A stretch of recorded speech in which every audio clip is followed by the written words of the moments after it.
in the matter of Mahmoud versus Fox. Parties have been sworn in, Judge. You may be seated, ma'am. Have a seat, please.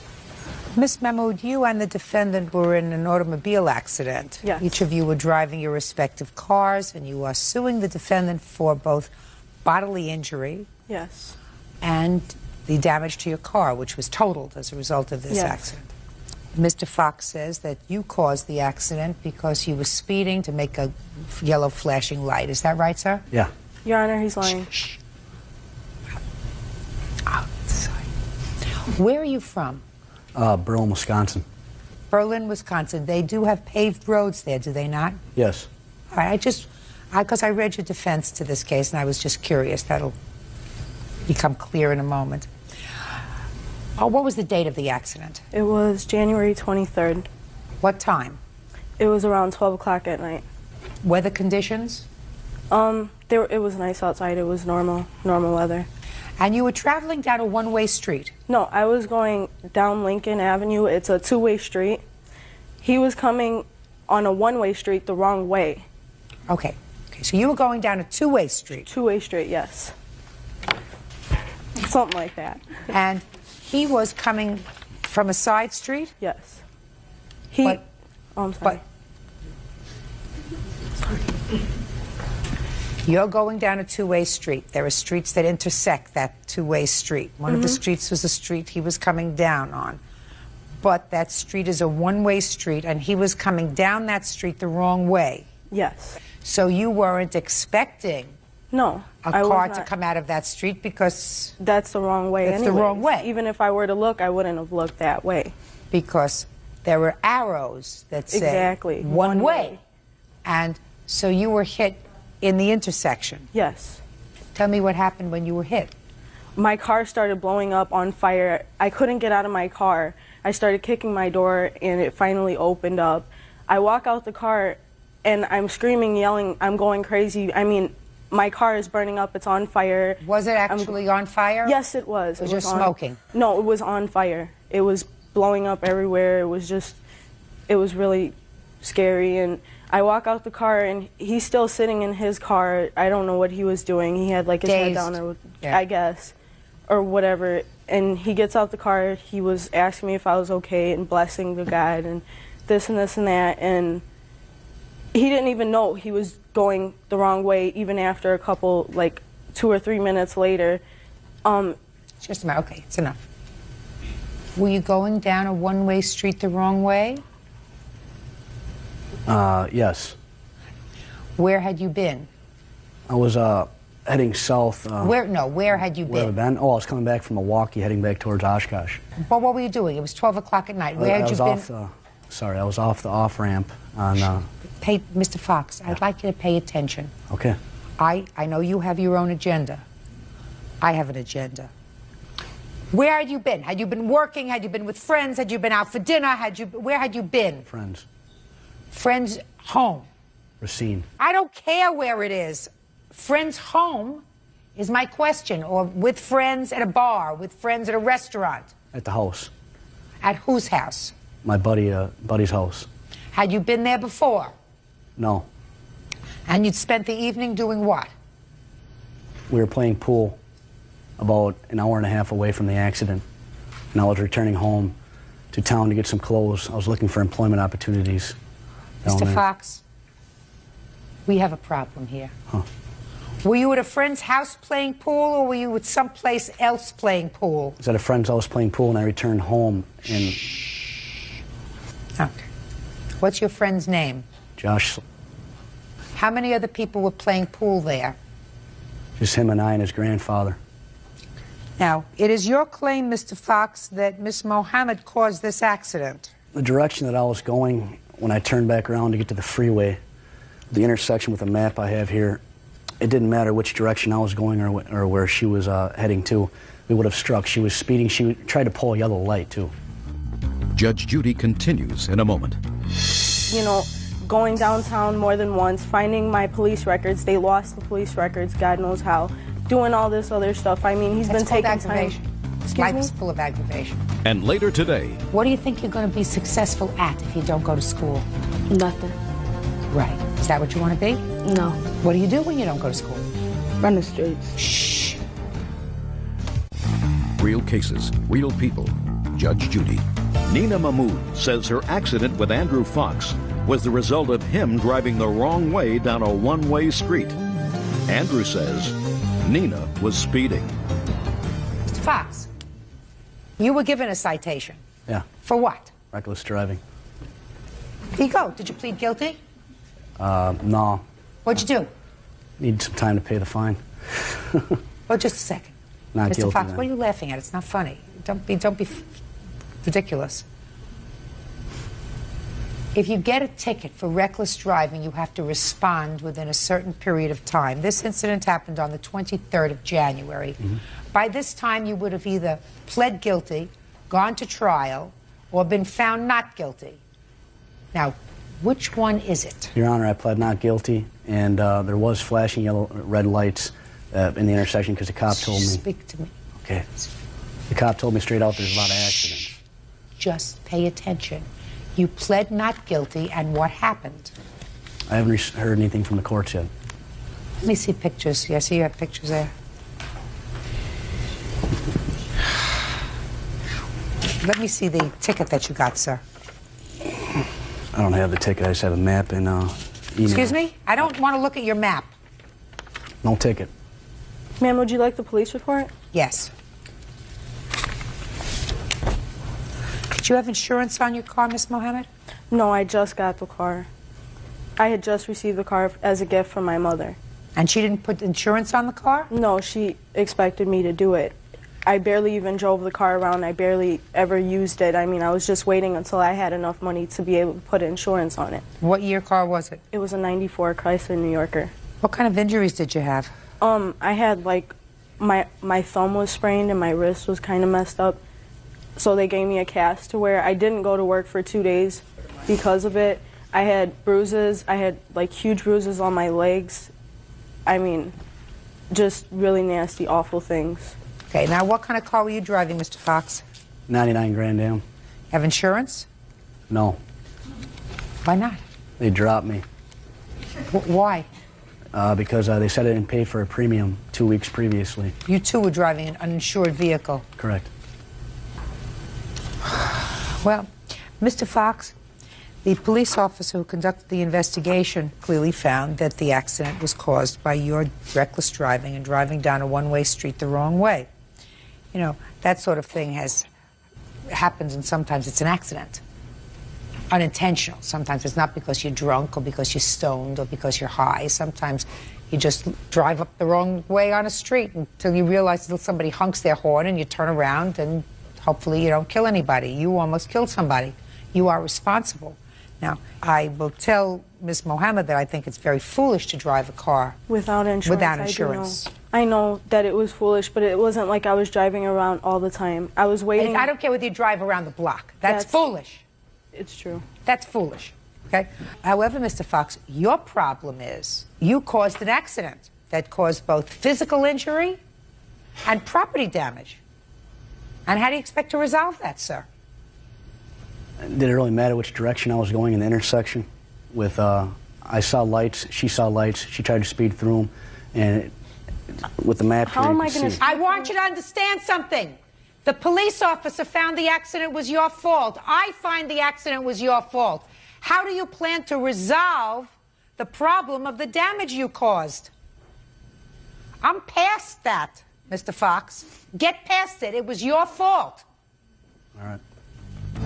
Well, the total out-of-pocket expenses that you have were $3,383. Well, besides the fact of me taking the bus every day to and from school, to and from work, you know, going downtown more than once, finding my police records. They lost the police records, God knows how. Doing all this other stuff. I mean, he's been taking aggravation. time. Excuse Life me? is full of aggravation. It's called aggravation. Well, yeah, Life is it's full of aggravation, but I mean, it's caused because of him. It wasn't like it just happened from nowhere. No, listen to me. It was caused because you were involved in an accident. Now, you could have minimized your own personal damage if you had done the right thing and insured your car. Mm-hmm. I'm not saying he's not responsible for your car, but this is not windfall day for you. Do you understand that? I don't understand what you mean, windfall. That means that he is responsible for your car. Okay. But I don't want you to start telling me that you had to take the bus to school every day. I did. And go downtown because you think that he's going to pay for that. Oh, I'm not He's saying not. that he's going to pay for it. Good. So, judgment for the plaintiff.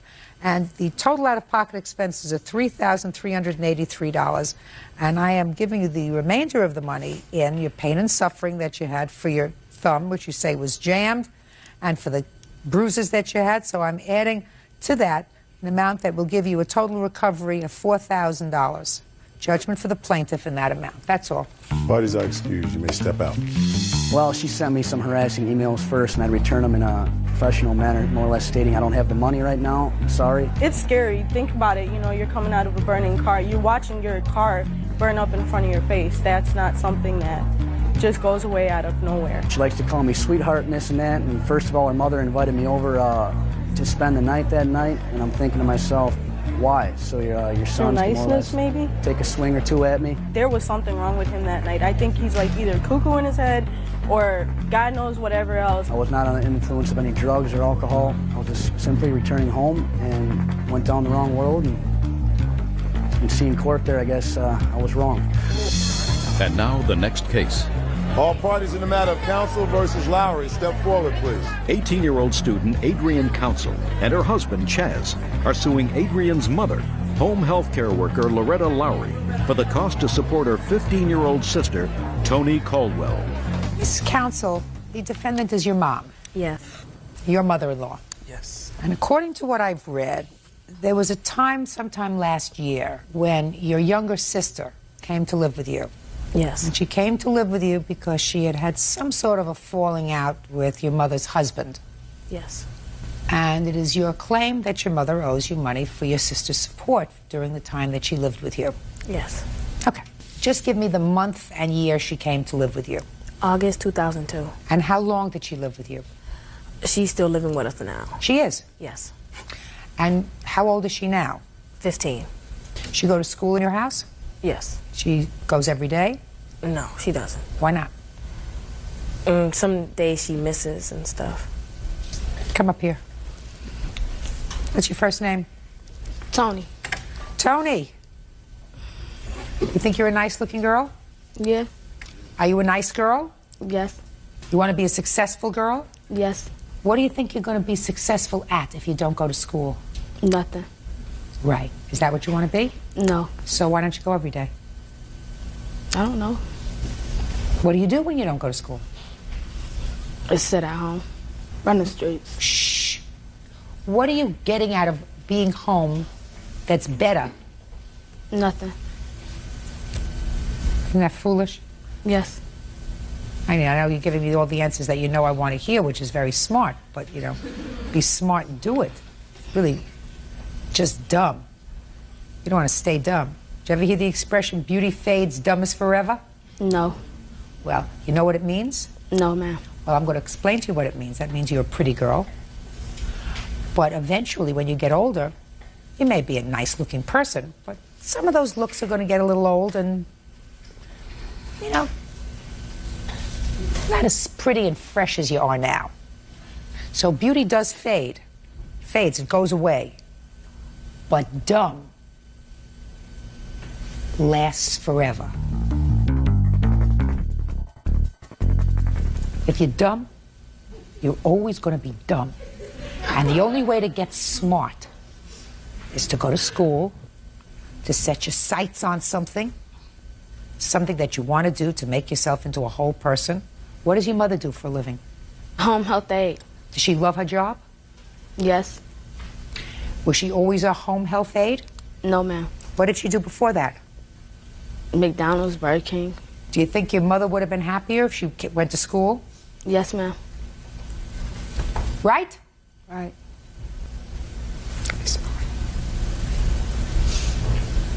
Did you have an arrangement with your mother when your sister came to live with you? Yes. What was your arrangement? The arrangement was she would give us $50 for food and $100 for rent per month for Tony staying there. And it would be temporary. All right. So, Miss Lowry, let me hear. According to you, you asked your daughter to take in your younger daughter, Toni, because she wasn't getting along with your boyfriend. My husband. Or your husband. How long have you been married? It would have been 10 years in April. Do you have children together? Yes, we do. We got 4 How many others. children? 4 others. 4 younger than Tony. Yes. What kind of work does your husband do? He's not working now. Why not?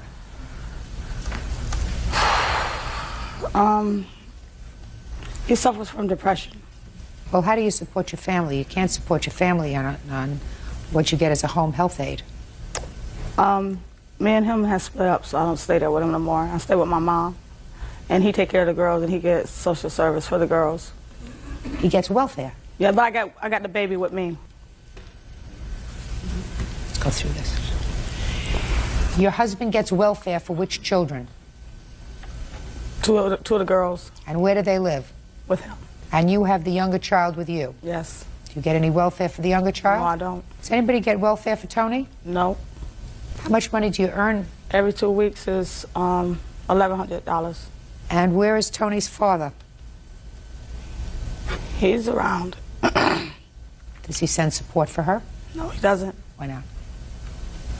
Did you ever pursue support for Yeah, Tony? I tried, and it just got all messed up, so. What do you mean it got all messed up? He has a responsibility to contribute to Tony's support. And if you're not living with your husband anymore, and if the reason that she went to live with her sister is because of a disagreement with your husband, why doesn't she come home to live with you? I was going to go get her this April, because I got to get my apartment, because I stay with my mom. I left my Her husband, I stay grandmother? with yes. Her and my mom don't get along too well, so that's why I let her stay with my daughter. Then you have to support her. Do you understand? Why should your daughter take care of her basic needs? Well, I feel like if she was going to go after me, she should have went after Tony's father, too. Go after both of us. Don't just go after me. Don't just single me out. Well, perhaps she should have. But you didn't either. True. And you certainly had more of a reason to pursue support than your younger daughter did. She singled you out, madam, because you elected to have your daughter leave the house instead of your husband leave the house at the time. In any event, $150 a month is certainly a minimal amount of support. 8 months that she's been living there at $150 a month is $1,200.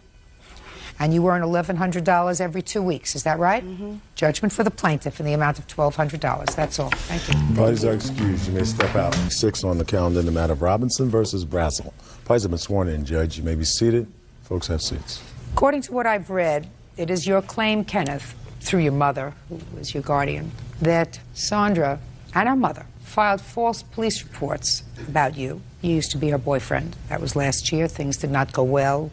She claimed that you made threats against her, and her mother made threats against you, as a result of which you suffered some emotional disturbance, problems at school. Sandra says that everything that she said was true. Her mother says that everything that she said was true, and that she is, in fact, counterclaiming. She says despite the fact that there is a restraining order, you continue to harass her, you and your friends. And in addition, she says that you've damaged both the family car and house by instigating and being involved in some egg throwing at her car. So let's get some dates here. You dated up until when, Kenneth? It would have to be January 7th, Your Honor. And when do you believe that Mrs. Brazel filed a first complaint about you? Oh, and the police, they came to the house on January 10th, Your Honor. Who was at home when the police came to the house? My father was. What happened? They just shortly talked to him about how they checked my record and said I've never been in trouble before and that Miss Brazel is filing a restraining order on me. Can I see the copy of the application for a restraining order, please? Is it true, Sandra, that you broke up in the beginning of January? Yes, Your Honor. All right, so the first thing we have here is verbally threatening my life. What kind of threat was that? There was a time after we broke up, Kenny made me come back to his house and talk to his mom. And she said that if I didn't stay with him until we went to a dance at prom, and that if we didn't remain peacefully together, she'd have a Mexican girl come beat me up at school if I didn't stay peacefully with her son. When was the dance? It's prom. It's coming up next weekend. What did she say to you? If you don't stay with her son for prom, she's going to have somebody beat you up? Yeah. Did you say that to her? No. No. I was very happy that they had broken up. Why? Because the relationship was up and down. Constantly. Sandy was breaking up with Kenny. They'd get back together. Everything would be fine for a while. Then they'd break up again. And it was just a lot of emotional stuff going back and forth. Did you have any conversation with her at all? Not about the prom. No, I did not. This says the allegations of abuse. The most recent allegations of abuse by the defendant was on January 10th. Verbally threatened my life. And then again, I received a call from him saying that if I went to school this day, which was Friday, he would have this Mexican girl beat me up because of the broken heart I left him with. I had my mom take me to the police station, and after the report was made, he showed up at school with her today. That was the day I filed the restraining order. Well, who threatened you with this Mexican girl? He or his mother? His mom and he both have. Kenneth, I have some questions for you. Did you ever see Sandra with another boy? No, I did not, Don't give me an Did you ever see Sandra with another boy? No, I did not, Your Honor. Either at her house, at school, in the park, anywhere else? No, I did not. Did he? Yes. When? In front of my house, I had a friend over. We were going to go out to have some coffee. Was it before or after January 7th? It was before January 7th. Does that refresh your recollection? No, it does not. I witnessed that too. Would you tell me about it? He started screaming at my daughter. I was afraid that he was going to hit her. What did he say to her? He was just screaming, calling her a slut and a whore, that she was sleeping around with all these people from Bradshaw's. And in fact, I had to kick him off my property because this has not been the first time he's done this. That never happened? That never happened, Your Honor. Why do you think they would make up these stories, Kenneth? I don't know why they'd make up any of this. Really? I truly don't. So as far as you're concerned, you haven't bothered her, annoyed her, or anything else? Is that right? That's right. I want you to tell me about the bagel incident at school where you and your friends were involved in throwing bagels at her at school. It was on February 5th of 2003. And it was a pancake breakfast, just kind of like an all-you-can-eat thing after finals at our school in a way to reward us. And it was maybe towards 3/4 of the way at the end of it. And everybody was throwing bagels. And I walked over to talk to my friend Jarrell. And supposedly, I guess Tyler threw a bagel at the group that Sandy was in. And it hit her friend Sarah Hoare. So I walked back to the group and I tell them, you know, you shouldn't have done that, you're going to get me in trouble. And then Sarah Hoare comes up yelling at me saying, oh, why'd you throw blah, blah, blah, like getting really loud and causing a scene. And I told her stop, and my economics teacher came up and he diffused the situation. And that was it. Let me hear. Okay, well, everyone was out in the quad minding their own business. My friends and I were minding our own business, and him and all his friends started throwing bagels at us. I got hit like 2 times. I didn't say anything because I didn't want to cause a scene. My friend Sarah did go over there and talk to him and tell him to stop. I got hit. The 3rd time I got hit, I walked over to the teacher, and he started calling me Scarface and calling names at me. I started crying, and the principal, I went to the principal and filed the report. I talked to the cop, and they arrested him overnight, and I don't see why he keeps violating the restraining order. I just want peace with him. Your Honor, if you look at it, it was in the quad of a high school, and she was in a group of friends, and only her 2 best friends could say they seen me. 2 teachers even said they didn't see me do it. That does. What do you want to We show have the me? police report I'd like to see of the the police incident. report. And also, ma'am, this is Tyler Lee, the person that threw the bagel. Why'd you do that? Well, there was a lot of people in the quad throwing bagels because nobody was eating them. And I decided to throw one at Sarah Hoare, which is Sandy's friend. And I hit How her close friend. was she standing to Sandra? Maybe a foot. They were pretty close. Well, that was pretty stupid of you. Well, I wasn't worried about it. That 'cause was Kenny pretty stupid of you. Sit down. Judge Judy continues in a moment. What made you think that his father dealt drugs out of the house? When I was with him, he told me about it. What did he tell you? He told me that his father's a dealer and that he has it in his refrigerator, and even his friends came by to borrow it sometimes. Real cases, real people. Judge Judy. 16-year-old Kenneth Robinson says he was falsely accused of making threats towards his ex-girlfriend, 17-year-old Sandra Brazel. He is suing Sandra and her mother, Becky Brazel, for punitive damages. What happened with regard to the charges that were against you, sir? After being arrested, the next day, 24 hours later, I had a detention hearing, and they sent me home on house arrest. And after that, 1 week later, the next Friday, they had a thing to see if they should send it on and keep it going, and they did. And that happened about 2 more times after that, in which they finally dismissed it due to lack of evidence. Was there a restraining order issued in her favor? Yes, there was. Can I see it, please? Kenny hasn't been served. Again, the restraining order that he had was the temporary when we went to court. I spoke to the sheriff's department, and they said until he's actually Don't tell me what the sheriff's department said to you. Well, until he physically has it. And we were also told that we would get something in the mail, and we never did. They served him in court. All right, so let me tell you this. There is currently a protective order issued on behalf of the defendant and the rest of her family. It is a valid protective order that expires on February 3rd, 2006. I have an affidavit of service that Kenneth T. Robinson, was served on the 31st of January, 2003. Hearing was held before a judge on February 3rd, 2003. So I wouldn't hitch my defense to the star that you were not served with this, because if Kenneth goes anywhere near Miss Brazil or her family, he will be incarcerated in all probability until there is a hearing on the order of protection. Do you both understand? No, we do understand. We do. And Kenny had no contact with her. Good. Fine. Okay. I cannot find, Kenneth, that anything that was done to you was done maliciously. Unless you have some other witnesses to present to me, I'll be more than happy to hear them. Your Honor? Yes. In the police report, Sandy wrote down that Mr. Brown's seen everything that happened, and he told the police that he's seen nothing. And Listen to me, sir. Your complaint against the defendant is that she maliciously brought these charges against you. Is that right? Yes. For no reason other than to embarrass you. Yes. I don't find that that's true. You haven't proven your case. I've not done anything to her, and there's nothing recorded that I did do anything to her. There are things recorded. There are her complaints, sir. And you failed to appear at your hearing on February 3rd. A default judgment was taken against you.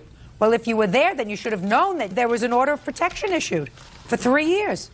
Explain that to me. On the 28th of February, we went down to file the appeal against the restraining order. The appeals office told me there was nothing on file at that time of the restraining order even being in effect. The sheriff that originally came to my home was willing to come here today, but he found out in too short of notice. His pager number is on, where Becky Brazil filed false charges on the 11th and had my home searched by the police, stating that my son was a drug dealer and had weapons. Did you ever say that he was a drug dealer and had weapons? No, not at all. Oh. I remember that day when we were talking to the cop, I mentioned that his father dealt with drugs, and he said that he was going to go search the house. Where did you see the officer? He came to our house. Is this after you called him? Yes. What did you call him for? It was about a complaint that happened at school that day. What happened at school that day? He just called me Scarface again at school. This wasn't the bagel incident? No.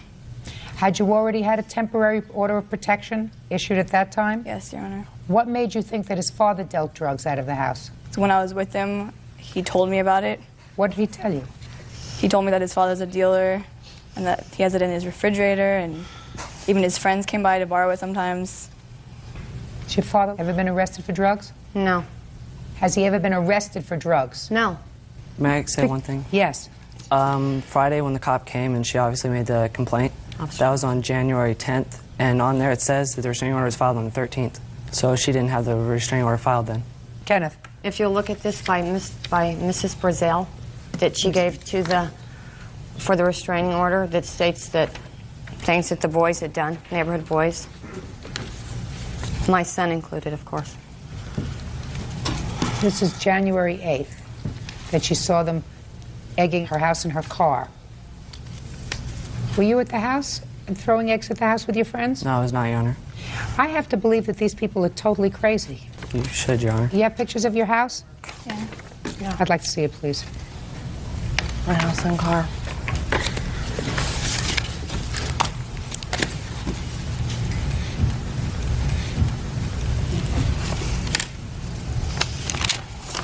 And when we went in for estimates, they also told us that rocks were thrown in addition to eggs.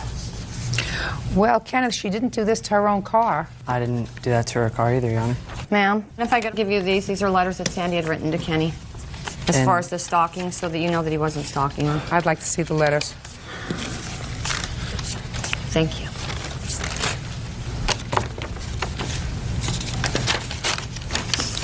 These dated? When Yeah. did you get these? Those two were a little bit after we broke up, maybe on the 8th and 9th. Of January. After you broke up? Yes.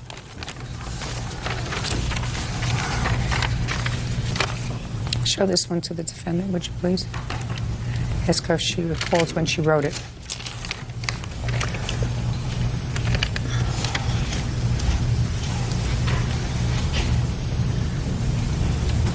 Yes, Sandra. Take a look at this one. Don't speak to her.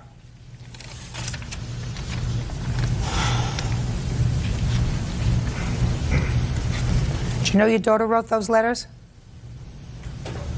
The answer is no, is that right? No. Do they surprise you? Certainly doesn't sound like somebody that's afraid of him. She says she loves him. She never could envision being with somebody. When was this? I didn't write these near the restraining order. We broke up like 3 different times. This is like when we first started going out. So I don't know. No, that was a messed up, we're talking about a messed up weekend. So, when did you write them? I mean, these sound like they were written a year ago. How do you know that? Just what I'm reading in here and what I've seen of their crazy relationship. Mm-hmm. There was numerous times where we broke up and got back together, and I really did care for him at a point. That's when I was talking about that. And we got back together. You can see, like, in that letter how I colored it, and I actually did care for him. But throughout this was 2 weeks before you broke up. That one. But these ones I wrote when we first started going out. Throughout the whole relationship, though, he was really jealous and controlling. If I even saw me talking to a guy, he'd accuse me of doing stuff. Look, I cannot in good conscience, Kenny, tell you that I can award you any damages because the court found after a hearing that you had in fact engaged in conduct that warranted a restraining order and granted her a restraining order for 3 years. Do you understand? Yes, I understand. Now, the fact that you may have an appeal or wish to appeal that doesn't take away from the fact that a judge, after hearing, I assume, all sides in this case, you included, right? May I add one thing? No. You included, decided that she was entitled to a restraining order. You understand? Yeah, sure. You have a counterclaim, and your counterclaim is for damages to a car, damages to a house, and pain and suffering because she got hit with a bagel, right? No, not because she got hit with a bagel. Listen to me. They had 2 children, and they have to stop. She can't reach out and say, okay, I'm sorry, it was a bad thing that happened, and then step back. Because at his stage in life, his testosterone is working double time, and hers is not. So she can't be a tease. Do you understand? That's what happens. It's what happens when you have a fight and you write that kind of a letter. On and off and on and off. You can't do that. It looks like both of you got your car's egged, maybe got your house's egged. You still go to the same school? Yes, Your Honor. Let's try to be smart here. May I add one thing, Your Honor? You want to be stupid or you want to be smart? I want to be smart, Your Honor. Good. Kenneth, do you think that you've done everything right? Yeah, I honestly believe I've done everything right. Everything the police have told me to do. Before the police, Kenneth. Yeah, I do, Your Honor. Really? Honestly. Can you call the officer, please? No. She just acknowledged to me that she told the officer that there could be drugs in the house. Yeah. She said to me that that's what he told her. How do I know? Your son says that he hasn't done anything wrong. You believe him. Well, I know when a police officer's busted in my house and searched it, and I've never had police at my home. I mean, it was very upsetting for my whole family. Of course it was. I mean, we're not How used to do I this. know whether he told her that or not? No, I understand, but Do you understand? I do, but Mrs. Britt, she never once tried to contact me. Mother to mother, I have a husband at home. She never once picked up a phone and said, hey, Kenny's doing this. She should have.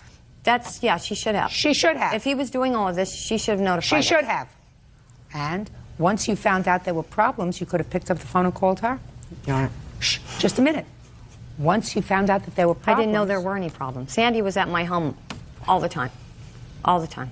I didn't know You there were knew problems. at some point that there were problems. When they broke up. You got a lot of non-guilt over here. Now he's guilty for going back with her. He's guilty for more than that. She's got her own guilt, I want to tell you that, because, you know, she played with him. And that's unfortunate when a young girl plays, you know, teases, like a cat and mouse. But that's the way they play, they're children. But you're supposed to always do the right thing, and then you can't come into court and sue her because she caused you trouble. Do you understand? And you can't come into court and sue him because he caused you trouble and hit you with a bagel. Do you understand? Leave each other alone. You have friends, you have friends, you have friends. Tell your friends to stay away. You don't make trouble, like an idiot. You don't throw a bagel at somebody who's standing a foot away from her. Right? See your friend? Yeah. You want him to get into trouble? No. Well, you caused trouble, right? Yeah. Well, so you're not supposed to be a jerk. Try to behave yourselves, will you please? Goodbye. Parties are Montgomery. Parties have been sworn in, Judge. You may be seated. Gentlemen, have seats, please. Miss Yoakum, you and the defendant had a relationship which is no longer, and it is your claim that Mr. Montgomery owes you for half a trip that you took together to California. And in addition, there is still a remaining balance that he owes you on some bail money that you wired for him, which allowed his get-out-of-jail almost free card. Mr. Montgomery says that the trip to California that you took was a gift, and that while he does acknowledge that you posted bail for him at one point, he says he's paid you the entire $500 back. Is that right, sir? Yes, Your Honor. Okay. So, tell me about this trip to California. When did you take it, and what were the circumstances? Your Honor, Mr. Montgomery in August had offered to take me on vacation for my birthday, which is September 9th. Offered to pay for it with the check for vacation that he had been anticipated on receiving. I don't know. Ms. Yoakum, listen to me. There are certain things that ring true. Right. Boyfriends say, I want to take you on a vacation. Let's go on a vacation. Right. Great. Where do you want to go? I want to go to California. California. Boyfriend doesn't say, I'm going to pay for it with a check that I'm going to get from my job when I left and my... You don't discuss. At that point in time, I was not able to afford to go. And so let's go back a little bit. It's August, and you discuss going on a vacation. Yes. Tell me where you were when you first started to discuss going on the vacation. We were at my home discussing going on vacation for my birthday. He had told me that he was going to pay for the entire trip from a vacation check from his former employer. Tell me how he said that to you. I said, you know, I can't afford to go on this trip right now. So he didn't say to you, I want to take you on a trip for your birthday. Yes, he did. Now, shh. Miss Yoakum, listen to me carefully. If he said, I want to take you on a trip for your birthday, then you wouldn't have had any discussion with him about, I can't pay for it now. Do you understand what I'm saying to you? Don't fudge the truth. The truth may be all that you need. But when I ask you what was said, you're going to tell me exactly what was said. Because if he said to you, I'm taking you away for your birthday, your response would not have been, I can't afford to go now.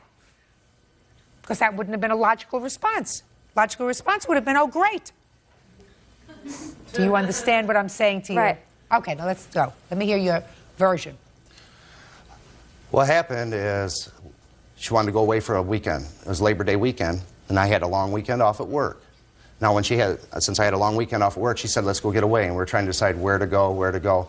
I said, well, I don't have any money on me. I didn't have much money. I just started work at a job closer to her home. And I did get a check right before I went. I said, well, I have a check before I go. All I'll have is spending money. She said, don't worry about it. I'll purchase the tickets. I'll get the hotel wherever we're going to stay and take what money you have and use that for spending money, which I did. And you went away Labor Day weekend? Yes. Yes, I have the receipts for the amounts charged on my credit card. Let me see.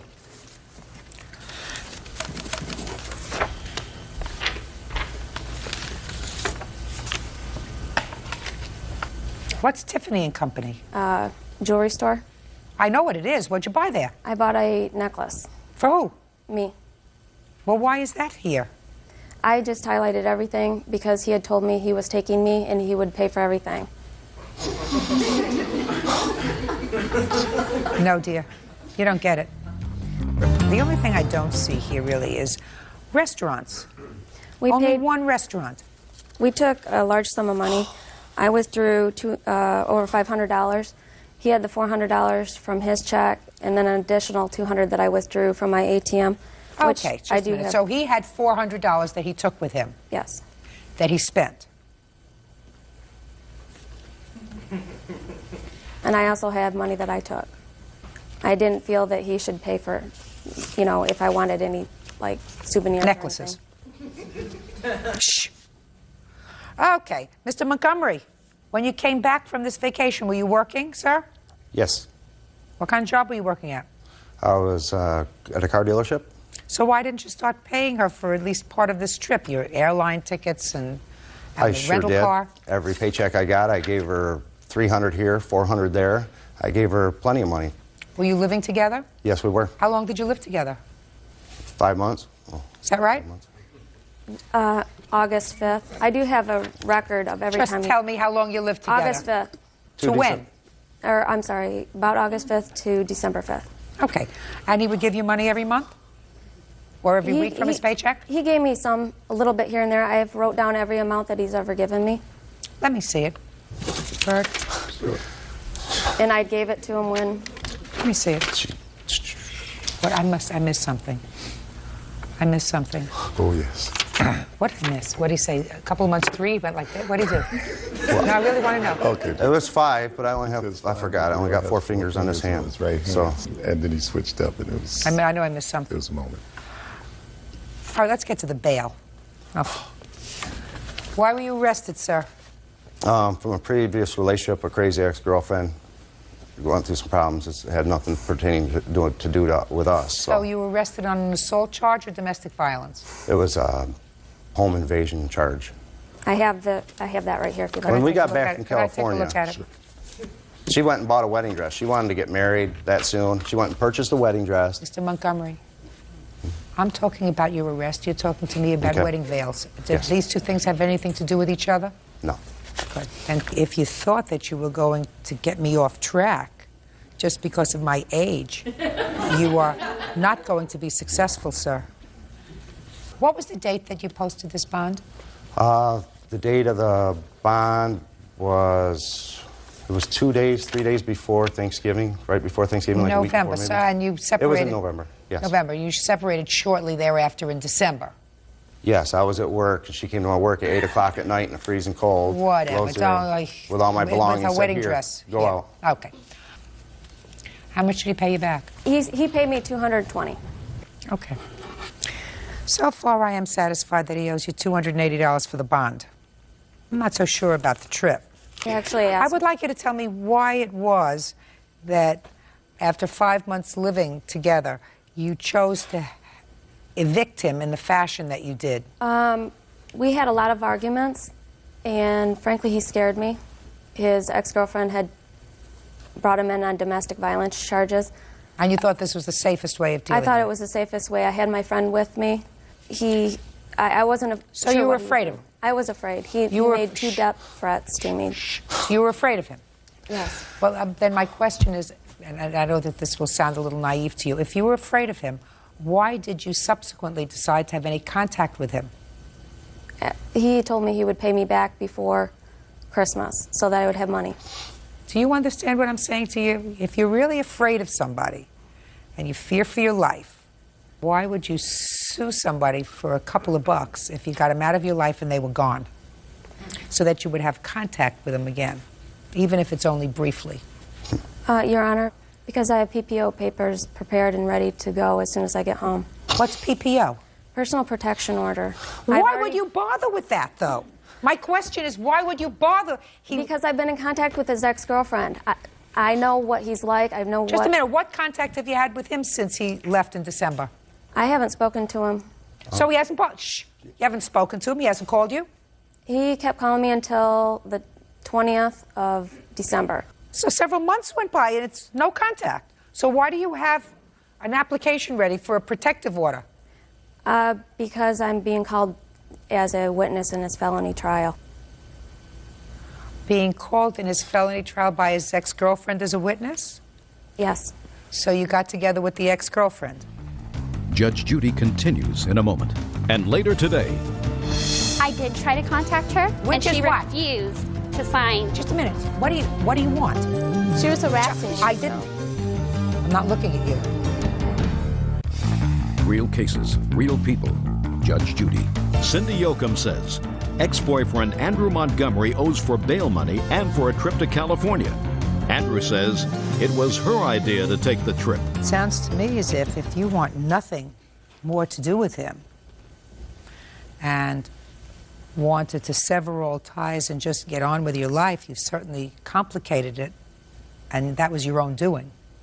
Yes, I realize that. Good. So it was very foolish. She owes you $280 for the bail. The trip, hope you enjoyed it. That's all.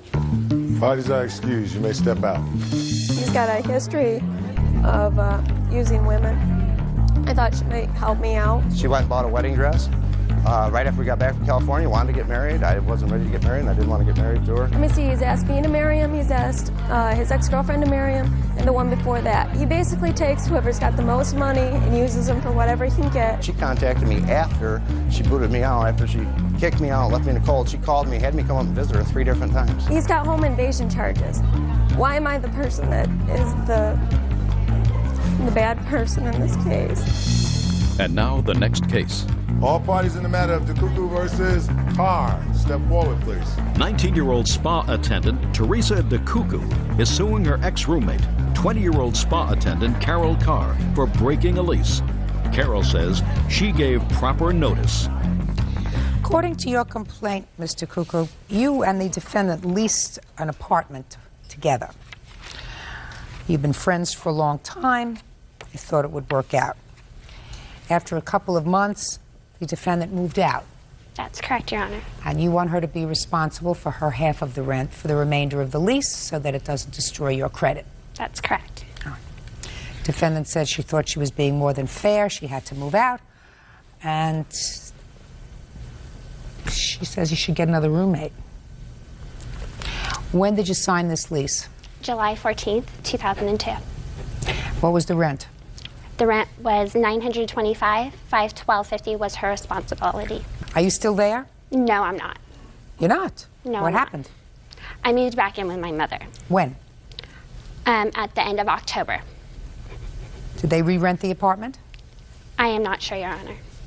Well, have you gotten any notifications from the landlord with regard to rent that the landlord Yes, claims I you do. owe? Let me see. This is my 30-day notice to vacate the apartment. I'm talking about after you left. After I left? Because according to the defendant paid the rent, gave you a check for rent for September. She moved out September 1st, but she gave you her share of September's rent. Is that correct? Yes, that And you is. don't dispute that, is that right? No, I don't. Okay. And you moved out the end of October. So Yes. we have October's rent, Right. right? Which, based upon what you tell me, is $512.50 would be her share of October's rent up until the time you moved out, and you're suing her for $2,800. That's correct, Your Honor. Okay, so you're going to have to explain that to me. Yes. Right. These are the payments I made, and because it's for the lease break and everything. That's right when I moved out. That was the payment agreement from the landlord. The fees that she was charged to break the lease were $1,836, Ms. Carr. Yes. Half of $1,836 is $918. I want you to explain to me why you should not be responsible for $918. Okay, I gave my 30 days notice like required in the lease contract. Your If I Honor, needed that to isn't move true. out. I don't want to hear you unless I come back and look at you. Do you understand? Yes. So No. Pay careful attention to me. Mm-hmm.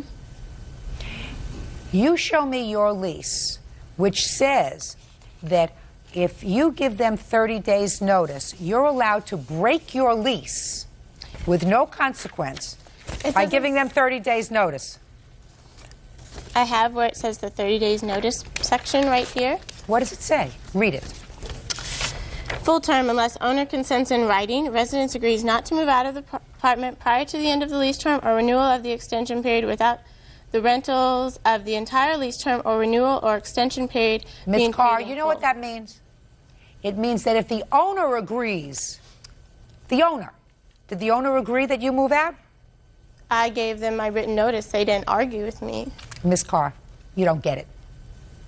A lease means that if you pay your rent and are a good tenant, the landlord can't throw you out for 12 months. And it means that you are responsible for the rent for 12 months.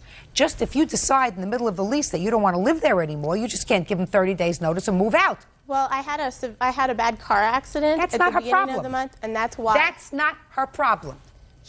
That's your problem. Judge Judy continues in a moment. You have to be a grown-up. Your first responsibility was you signed a lease with somebody else. Somebody else that could not afford the apartment by themselves.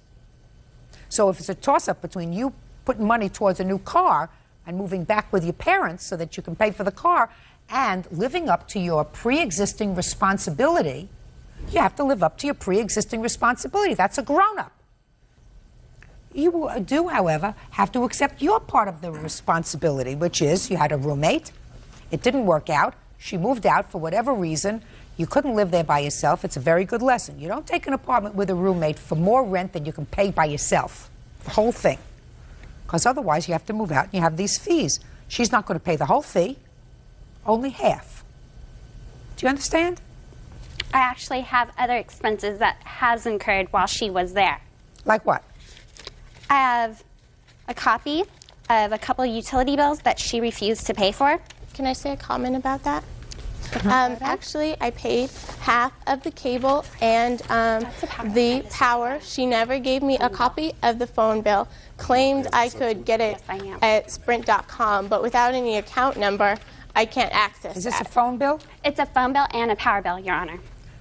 Is this 10346? Yes, Your Honor. Well, is that for September? That's for 3 months total. Up through September 25th? Yes. Sprint bill, power bill was $38.75, and that was date due next meter reading October 16th, so that was through September. No. She's not responsible for the power bill. $969. Ladies, it's too bad your friendship is over. Your Honor, I have one more thing. Which is? I did try to contact her, Which and is she what? refused to sign. She refused Well, she was contact. Shh. Just a minute. What do you want? She was harassing me. I didn't. I'm not looking at you. So? She had refused a letter I sent to her house. So what? Saying her statements. So what? What does that have to do with what I'm talking about now? Nothing. Good. But, excuse me, I also have one more thing. What? My moving costs that I had to vacate the apartment with. That's your problem. Your moving costs are your problem. Sometimes when you take a roommate and things don't work out, you have to move. You think that she's going to pay your moving expenses? At least half. Get a roommate. I said you don't have to. You shouldn't be forced to get a roommate if you don't want to, but because you chose not to get another roommate or try to get another roommate and chose to move out, you incurred certain expenses. She's responsible for half of your break lease expenses because she did in fact break the lease. So did you. $969 is what she owes you. That's all. Step out. Parties are excused. In the matter of Sands versus Azarovich. Parties have been sworn in, Judge. You may be seated. Folks have seats. Mr. Sands, the defendant is the girlfriend of your former landlord. Correct. And it is your claim that during an argument that took place really between your landlord and you, that the defendant assaulted you, caused you substantial injury, caused you to be seen by a doctor, caused you substantial pain and suffering, and you want to be compensated for that. Correct. Ms. Esarovich, is your boyfriend here today? Yes. Is that this gentleman right here? Yes. Okay. You had been a tenant of his for some time. There had been some problems. You wanted the place painted because you said there was paint chipping. He wasn't responsive to your request. You called the housing department. He was forced to paint. You say in retaliation to that, they moved to have you evicted. You ultimately won a settlement from them. So far, is that generally what happened? Yes. Now, the garage space had become an issue. Is that right, Mr. Sands? Yes. This is when this altercation took place. Now, Mr. Sands, why don't you tell me the date that this incident took place? It was on September 7th of 2001. And tell me what happened. Miss Esarovich and Mr. Evanson approached the gate of the yard leading into my house. I was outside and I asked them if there was something I could do to help them, and they didn't answer, but they proceeded to go into the garage, which was part of the property that I had been renting for in excess of 4 years. Well, do you have a lease? I do. And does the lease include the garage? It wasn't specified. If it's not specified, it doesn't include the garage. However, I had been in full use of the garage for the entire term of my tenancy without sharing it with any other tenants. Listen, if you have a lease that says that you are renting a house and there is another property on that land, some other edifice, and if it's not specified that you have use of that, that your rent also includes that, you're not entitled to it. In any event, they came on the property that you were renting in order to deal with this garage issue. Let's proceed from there. Okay, well, they proceeded to walk into the garage. I didn't know what they were doing because they hadn't responded to me when they came into the yard. So I followed them into the garage and I asked them what they were doing. And they told me that they were looking at their garage. And I said that you need to have given me 24 hours of written notice to, you know, examine the property. It's not your property. Garage is not your property. They didn't go into your house, did they? Well, they went into something that I viewed as being included in the That's your property. view. That's your view. That's not their view. That's not my view. They don't have to give you written notice of going and looking at their property. What if there was a guest house on your property? A guest house on the property? According to the officials that I spoke to I'm telling you, I don't believe that. Okay. So let's move on. Sure. They went to look at their property. Okay. And I told them that I would have to call the police, which I then did. I went back into the house, and at that point I asked Emily, who's a friend of mine who had showed up to go to this yoga class with me, to bring me out my regular phone. At that point, I dialed 911 on the regular phone. The police came eventually onto the phone. At that point, the landlord and this woman came out of the garage.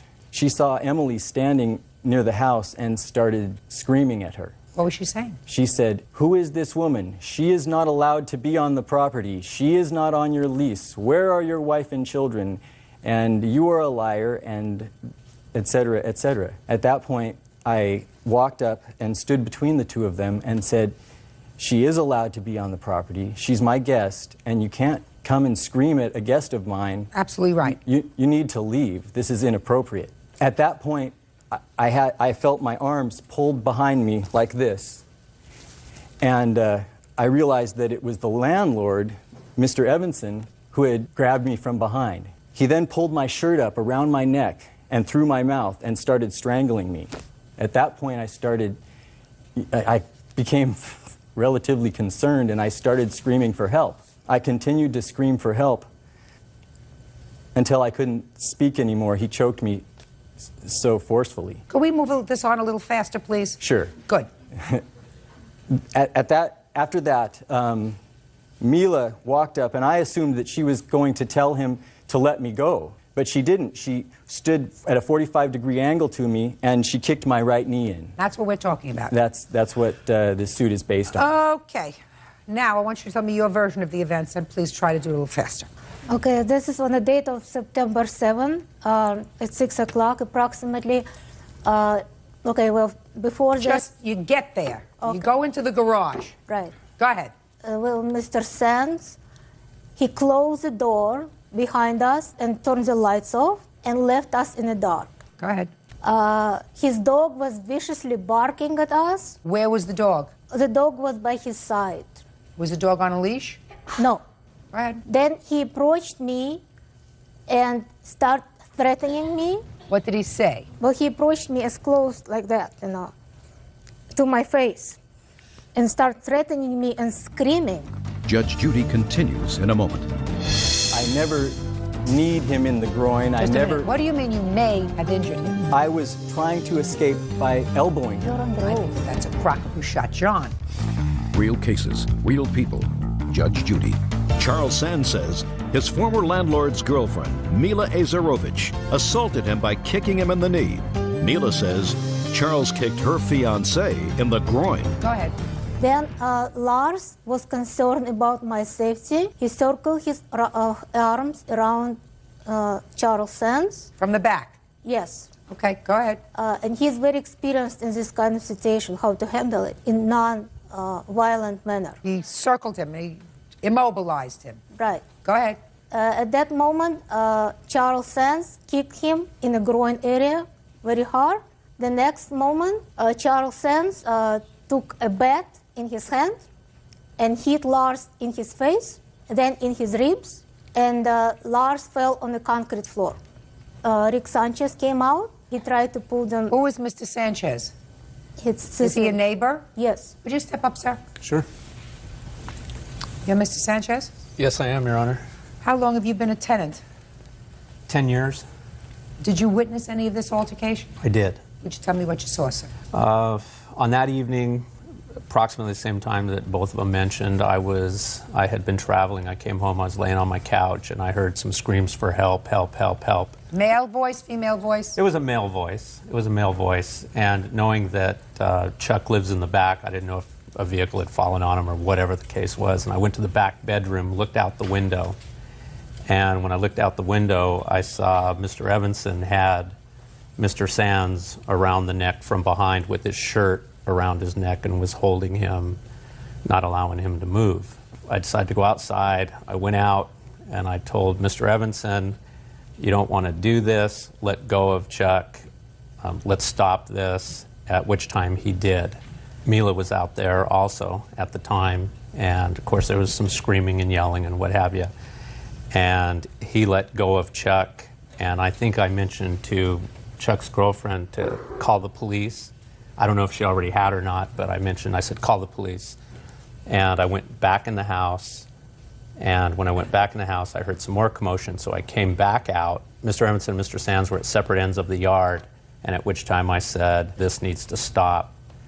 And I think Mila at that point had forced Lars out the back gate, and they exited the property. Did you see either of these two gentlemen injured in any way? No, I did not. Didn't see him injured? I didn't see him injured. And you didn't see him injured? I did not. Did you hear either one of them complain about being injured? No, I did not. Didn't limp? You didn't see him limp? I didn't notice. He didn't say anything to you. I'm injured, He call did an not say- ambulance. he did not say anything to me. Call an ambulance, I need medical attention. No. Nothing. No. Oh. What kind of property is this, Mr. Sanchez? It's a rental property that has a rental above. I live on the bottom floor, and then in the back there is another residence there, which is where Mr. Sands lives. And what about this garage? Can you tell me about it? Yeah, it's a removed area. You have the back part of the house, and then probably 5 to 8 feet there's a garage there. Who uses that garage? I really never knew. I don't know. You don't use it? I do not use it, no. Do you have a lease? I do. Does your lease provide for use of any garage space? No, it does not. Did you ever have occasion to call the Board of Health or anyone else with regard to the property and its being in unsafe condition? I never made a call like that, no. Thank you. Have a seat. Okay, so you got kicked in the knee, Mr. Sands. Let's hear the rest. So she kicked me in the knee. That's what you told me. And this was on the 7th of September? Yes. Can I see the medical reports, please? By the way, tell me about the settlement that you won when you sued them. How many times have you sued them? No, I didn't actually sue them. What happened was I had complained about lead-based paint that was flaking off of the house and had been doing that for basically the entire term of my tenancy. I have 2 small children, and I was very concerned about this. I told them that I was going to have to complain to the city. They said, do whatever you want, and I did that. The city came out, issued them an order to comply, and within a week they filed to evict me. Repaid you. Oh, they filed to evict you? Right. The only grounds that they could use if I hadn't done anything wrong, they said that they were going to move into my house. Okay.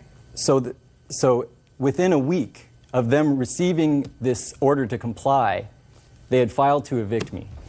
Go ahead.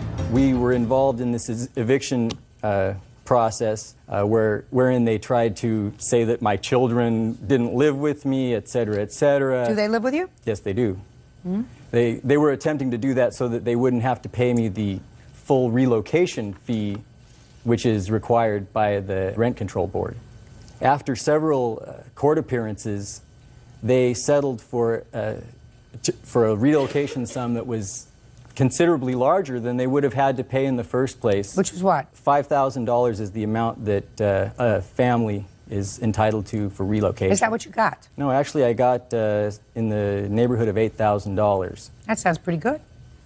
Well, considering Let me that ask you this question. Diagnostic impression here is that you have, other than one knee contusion, and you went to the doctor, I see, a day later, not that day. So you weren't feeling too badly that day. You went a day later. You have mild something right, something strain, right shoulder abrasion, mild soft tissue trauma to the neck. Okay? So you take a little aspirin. Since none of the last 3 of these injuries is attributed to the defendant, but attributed to the landlord, I'm curious as to why you chose to sue her instead of him. Well, as I was being assaulted, let me continue. No. Just answer my question. You answer my question. Okay, there's 2 reasons. First of all, I don't believe that Mr. Evanson is fully responsible for his actions. He has had some brain injury in the past, and I think he may be being manipulated by this woman. Secondly, as I was trying to escape, in my struggle, I may have injured him. However, I never kneed him in the groin. Just a minute. What do you mean you may have injured him?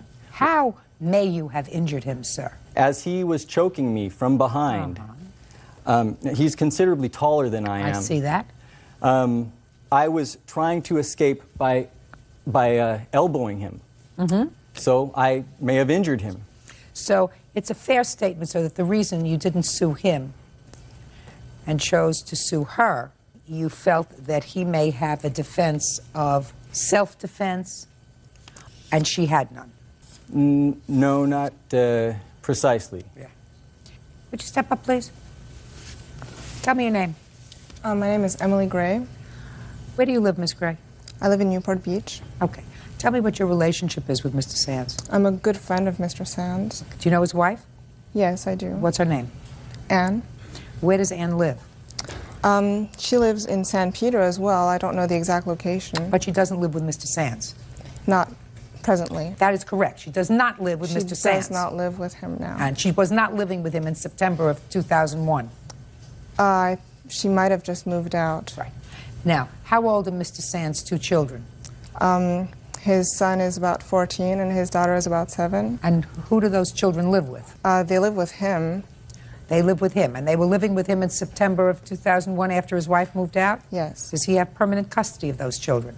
I don't know exactly the details. They spend weekends with their mothers. Otherwise, they're mainly at his house. Where do they go to school from? What do you mean from? Where do they go to school from? From your house? Yeah. Both of them? Right. Okay. Do you have joint custody of the children? My son and my daughter are from 2 different marriages.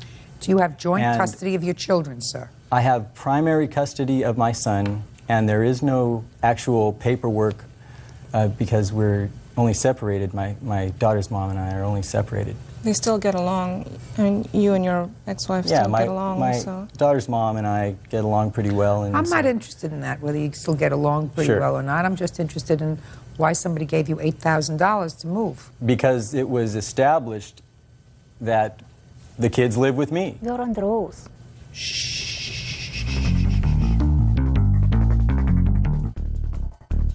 Now, was he treated for any injuries that he sustained that day? Yes. You have the medical report on that? Yes. I'd like to see it.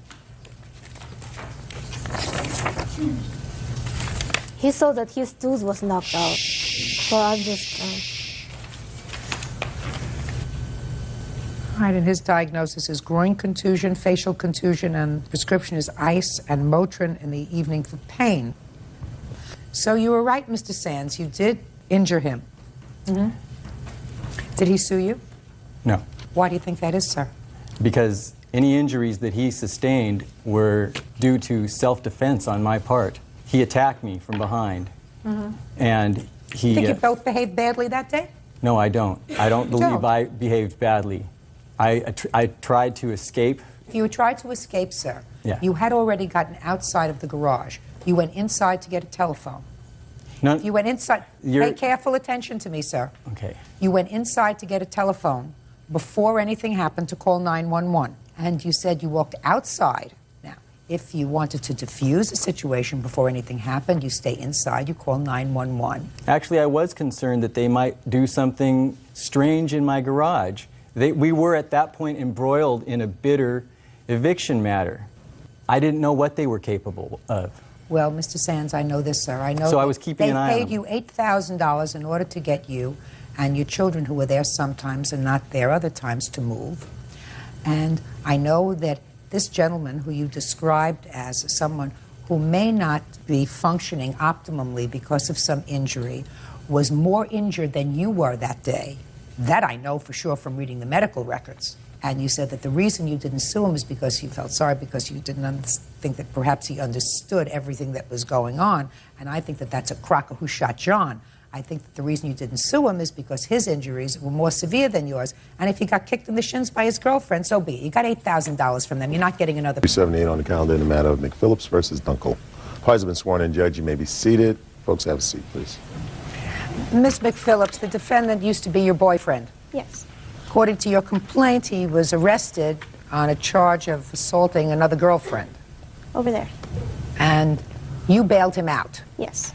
He says that you may have physically gone down to pay the bail, but it was not paid with your money, it was his aunt's money. That's right. Okay. When he was arrested, were you still dating? Yes. What date was he arrested? May 25th. And how did you find out that he was arrested? His sister and her boyfriend called me at work and told me that they came to his house and arrested him. And what did you do? I left work and we went to his aunt's house, who then gave his sister money for his lawyer. Oh, no. And then her boyfriend gave another $200 for his lawyer. You went to an aunt's house? Yes. And at the aunt's house, you all picked up some money? Yes. How much money? His aunt and her fiance gave $300, and Chris Maxey gave $200. Chris is the boyfriend? Of Dina, yes. So that was $500 altogether? Yes, for his lawyer. But then he's still in jail, so what happened with his bail? The next day, we went to a court hearing, and they said that his bail was $1,000. And what did you do then? Me and Dina and Chris all then went to my bank and took the money out of the bank. And then out of your bank? Yes. And you have proof of that? I don't have my bank records because it was back in May, and I had $1,003.24 in the bank. And I took out the money, and so the account was closed. And I didn't think I needed proof because I assumed he would give it back like he said he would. Miss McPhillips, that sounds like the most ridiculous answer.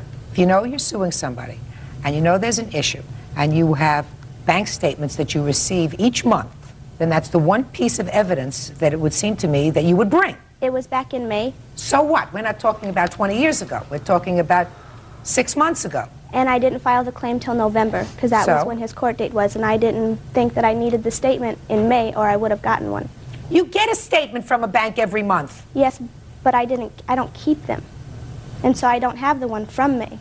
But I have the piece of paper saying that I am the one who gave the people the money that bailed him out. Why would I be suing him for money that wasn't mine? We're going to find out in a minute. Go ahead, Mr. Dunkel. Yeah, like she said, I was arrested. My sister and her boyfriend, Chris, were at my house when the police picked me up. I called my aunt that night from jail and told her they'll set my bail the next morning. She said, I asked her, if she could bail me out. And she said, sure, that's no problem. That is a lie. Well, where's your aunt? Where's your aunt? She's at home. She runs a home daycare. She wasn't able to be here. I have a statement here written from her. I don't take statements written from witnesses. Okay. Where is your aunt's bank statement that shows me that she withdrew $1,000 from a bank? She had it in cash. The next day, my bail was set for $1,000. My sister, Chris, and Brandy went to my aunt's house. My aunt gave them the money, $1,000 to bail me out of jail. They went to the police station. Brandy, Dina, and Chris went to the police station. I don't know why Brandy was entrusted the money to bail me out, probably because she was my girlfriend at the time.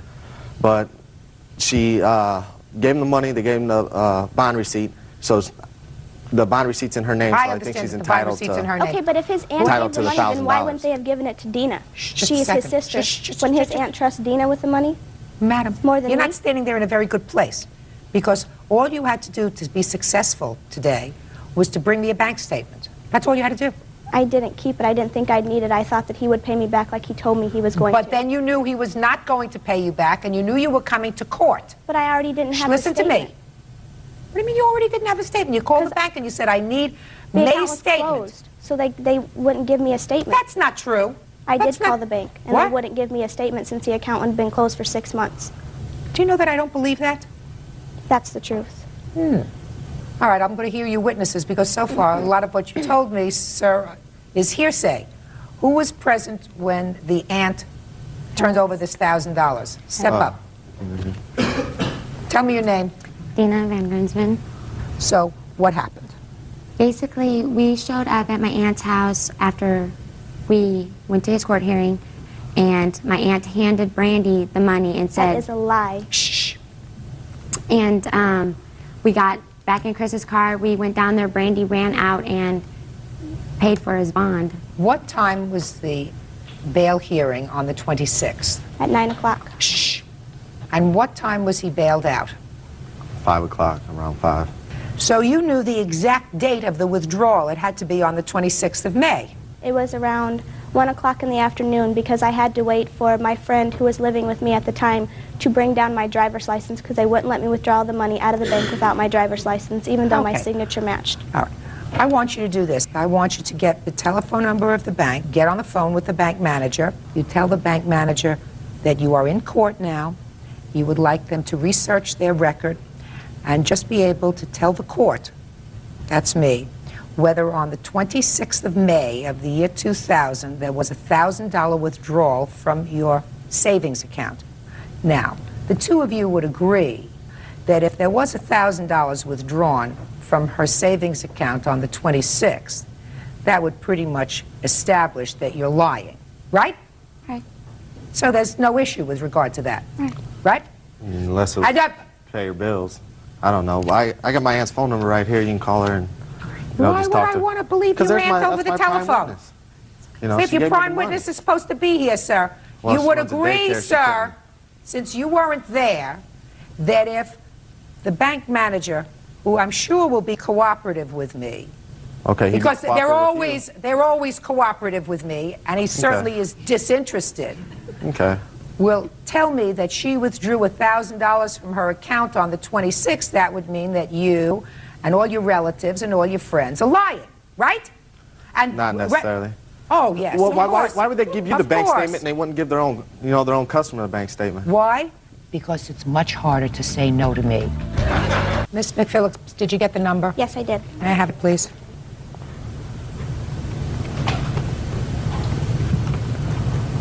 You sure you want to continue with this? Yes, I am. Yeah. All right.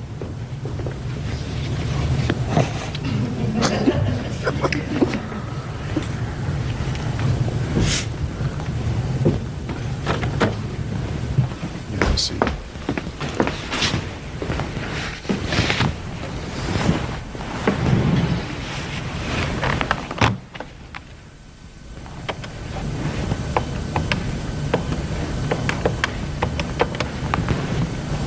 Yes, can I have extension 426, please? Thank you. Yes, this is Judge Judy Sheindlin. I'm calling because I'm in the midst of trying a case involving one of your clients, Miss McPhillips, Brandy McPhillips.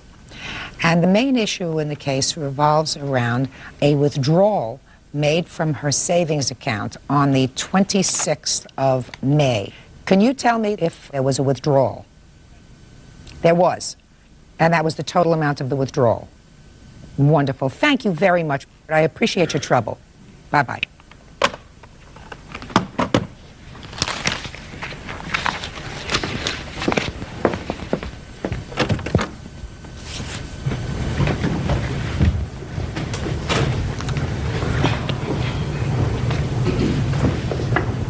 I just love it when everybody's lying a little bit. Miss McPhillips, you did, in fact, make a withdrawal on that day. $850. Well, that's not what you told me initially. Miss I tried McPhillips, to just tell listen you to me. that I had $150 cash, No, but you Miss didn't let me McPhillips, finish. listen to me carefully. You didn't try to tell me anything. What you told me was you had $1,003 in your savings account. You withdrew $1,000, leaving you $3 left. That's what you told me. You didn't try to tell me anything else. However, you did withdraw on the 26th $850. And I'm looking at the bail receipt. The bail receipt, they're so smart. They list the denominations of the bills. 800s, 150. Then there is 110 and 720s. So we got to get it straight. You withdrew the $850. Now, where did you get the extra cash from? I work at a bar on the weekends, and that was my tip money from the week before. So how do you have check Judge, money when you... don't speak to her! Liar, liar, pants on fire. Don't speak to her. You step up Very here. good. What do you do for a living? I'm a debt consolidation You're what? counselor. A debt counselor. You're supposed to be honest when you're a debt counselor. I am honest. Not today, you weren't. Yes, I am. Oh, no, you weren't. Yes, I am. You were lying. No, ma'am. Oh, yes, you were. Because, you see, based upon the fib that you told me, you and Mr. Wonderful over here, Thank you all went to the aunt's house, all of you, and you took Auntie's money, and you went and paid the bail with Auntie's money, and you just handed the money to her. It seems unreasonable and unfathomable why, with her boyfriend in jail, she would go and withdraw practically all the money she had in the bank, and then go out on a spending spree or decide to pay her bills from her savings account. What, she can't take money out of her savings account to pay her bills? Are you asking me a question? Well, Are you asking me a question? no, I guess I'm not. You sure aren't. Who do you work for? Greater Nebraska Tree Service? So you deal with trees. Yes, I do. Well, you don't always have to be honest with trees, but you should be honest if you're in debt I'm honest here consolidation. today. I am honest. Let me tell you something. Not only I am aware of the fact that you are dishonest because you perjured yourself, but there'll be 10 million people who will agree with me. Judgment for the plaintiff in the amount of $1,000. That's all. Parties are excused. You may step out. Why? They were made fools of. They lied. Never trust a woman. Obviously, some people aren't worth trusting. And now the next case. All parties in the matter of Flamini versus Warner. Step forward, please. 18-year-old telemarketer Makil Flamini is suing former landlord, 54-year-old homemaker Carol Warner for return of rent. Makil says Carol's compulsive behavior caused her to move. Miss Flamini, you rented a room in the defendant's home. According to your complaint, you lived there for one day. Things were so intolerable, you moved out and you want your rent back. Correct. It's Miss Warner's contention that you had no basis to leave and she's not returning any of your money. So I have a few basic questions. Okay. How did you find the room to rent? I met Carol through a friend of mine from school, and he introduced me to her, and I went over to her house.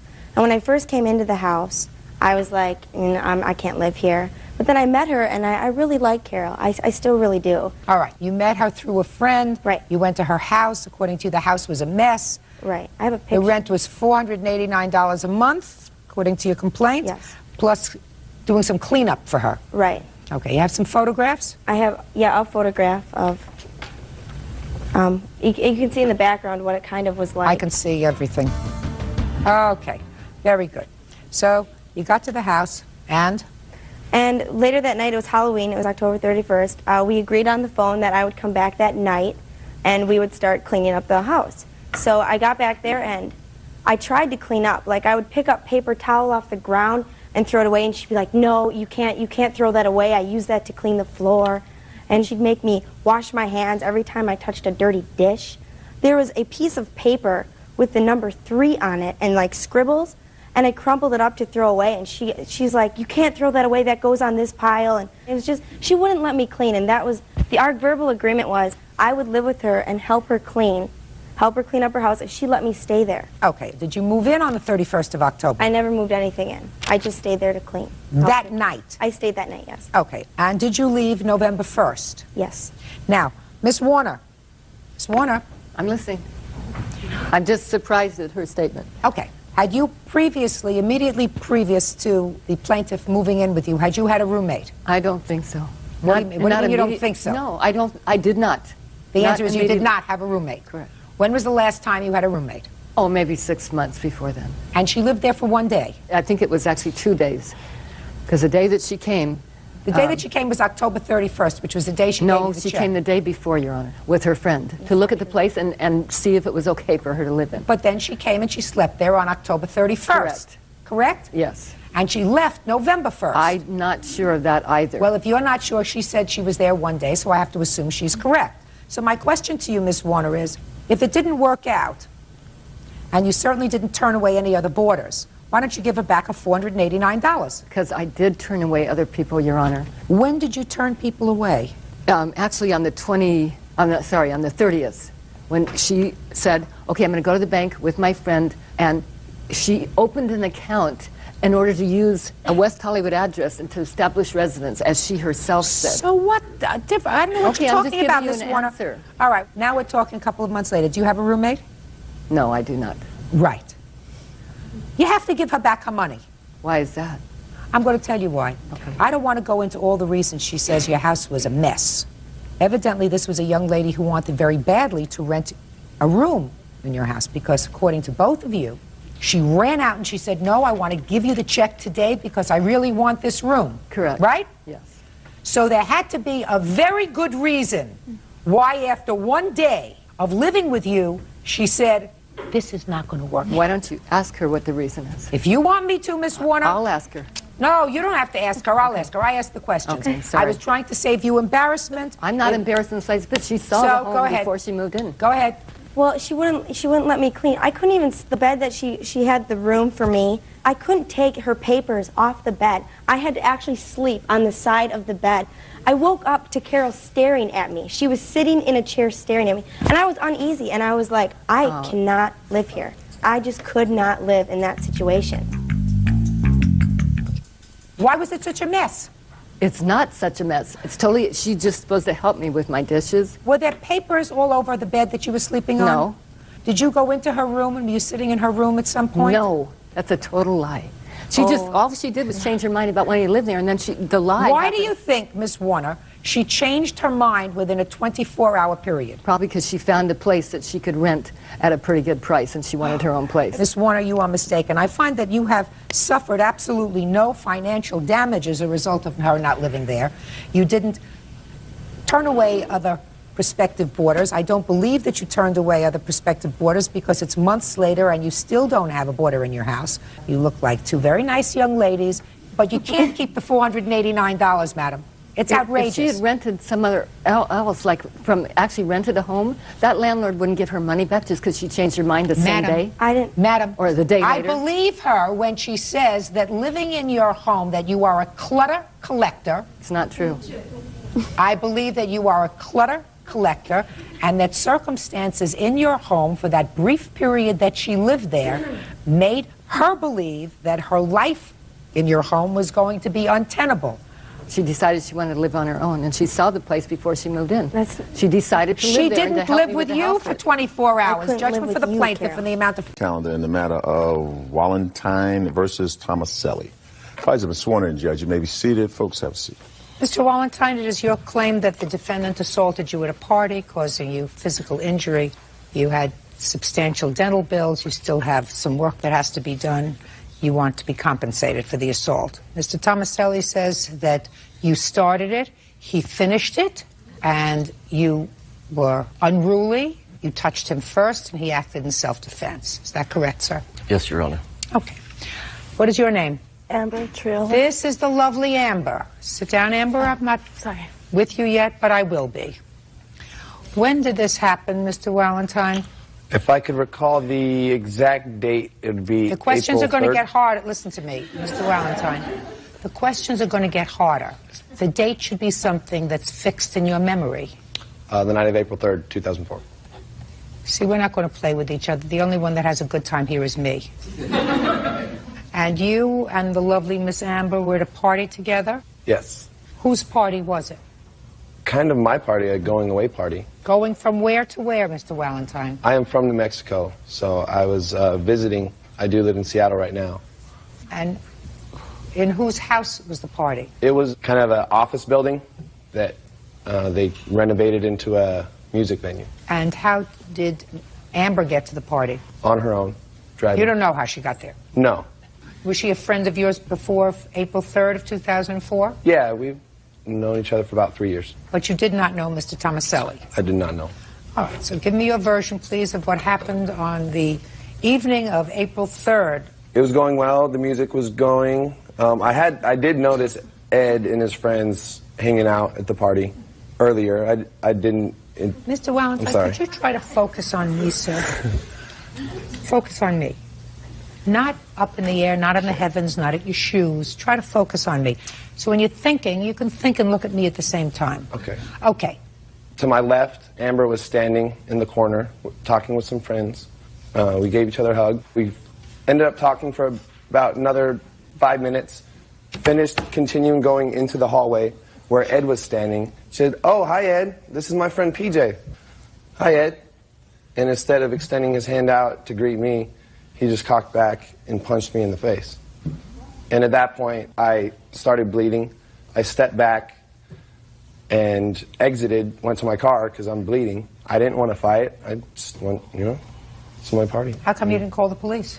Because he had left already. Sure, I could call. How do you know he left already if you went to your car? Because Amber dragged him out, and I noticed this while I was leaving. Okay, Mr. Tomaselli, now let's hear your version of the events. On this night, I'd gone to the party. I was with my friends. How did you get to the party? I had taken Amber out for a couple of cocktails earlier, and while we were having cocktails, I don't drink, but Miss Triolo was. She said she was going to a party she was going to bartend at. "Would you like to go?" I said, "Sure." We were going to hook up, go to this party, hopefully go home later to my house. Maybe not. We weren't an item at that time. Could we, listen, I'm not interested in the potential romance. Okay, but this is how I got... I'm just interested in how you got this. So you knew her before. Yes, Your Honor. How long had you known Amber? About a year and a half. Had you dated? Yes, Your Honor. You dated exclusively or just off and on? Off and on. All right. So you saw her on the evening of April 3rd, you had a couple of drinks with her, and then she invited you to come to this party. I did not drink, Your Honor. I don't drink. I haven't drank in years. I'm a wrestler, athlete, professional athlete. Okay. I didn't drink. So I went to this party. Amber was already there. We were standing in a circle. Who was we? Me, my friends, and Amber. Could you look at me when Mr. Walentine came in from outside, started snuggling up next to Amber. Amber introduced us all. I said, "That's messed up," because they were snuggling. I thought I was going to be with Amber, so I walked away. When I was walking away, Mr. Walentine came up behind me, pursued me down this hallway, and said, "What's up, dog?" Okay, he did not put his hand out. He had his hand clenched. He reached out to me.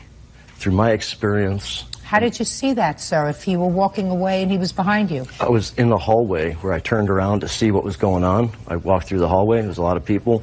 I turned around to see where my buddies were, and Mr. Walentine was behind me. Yes.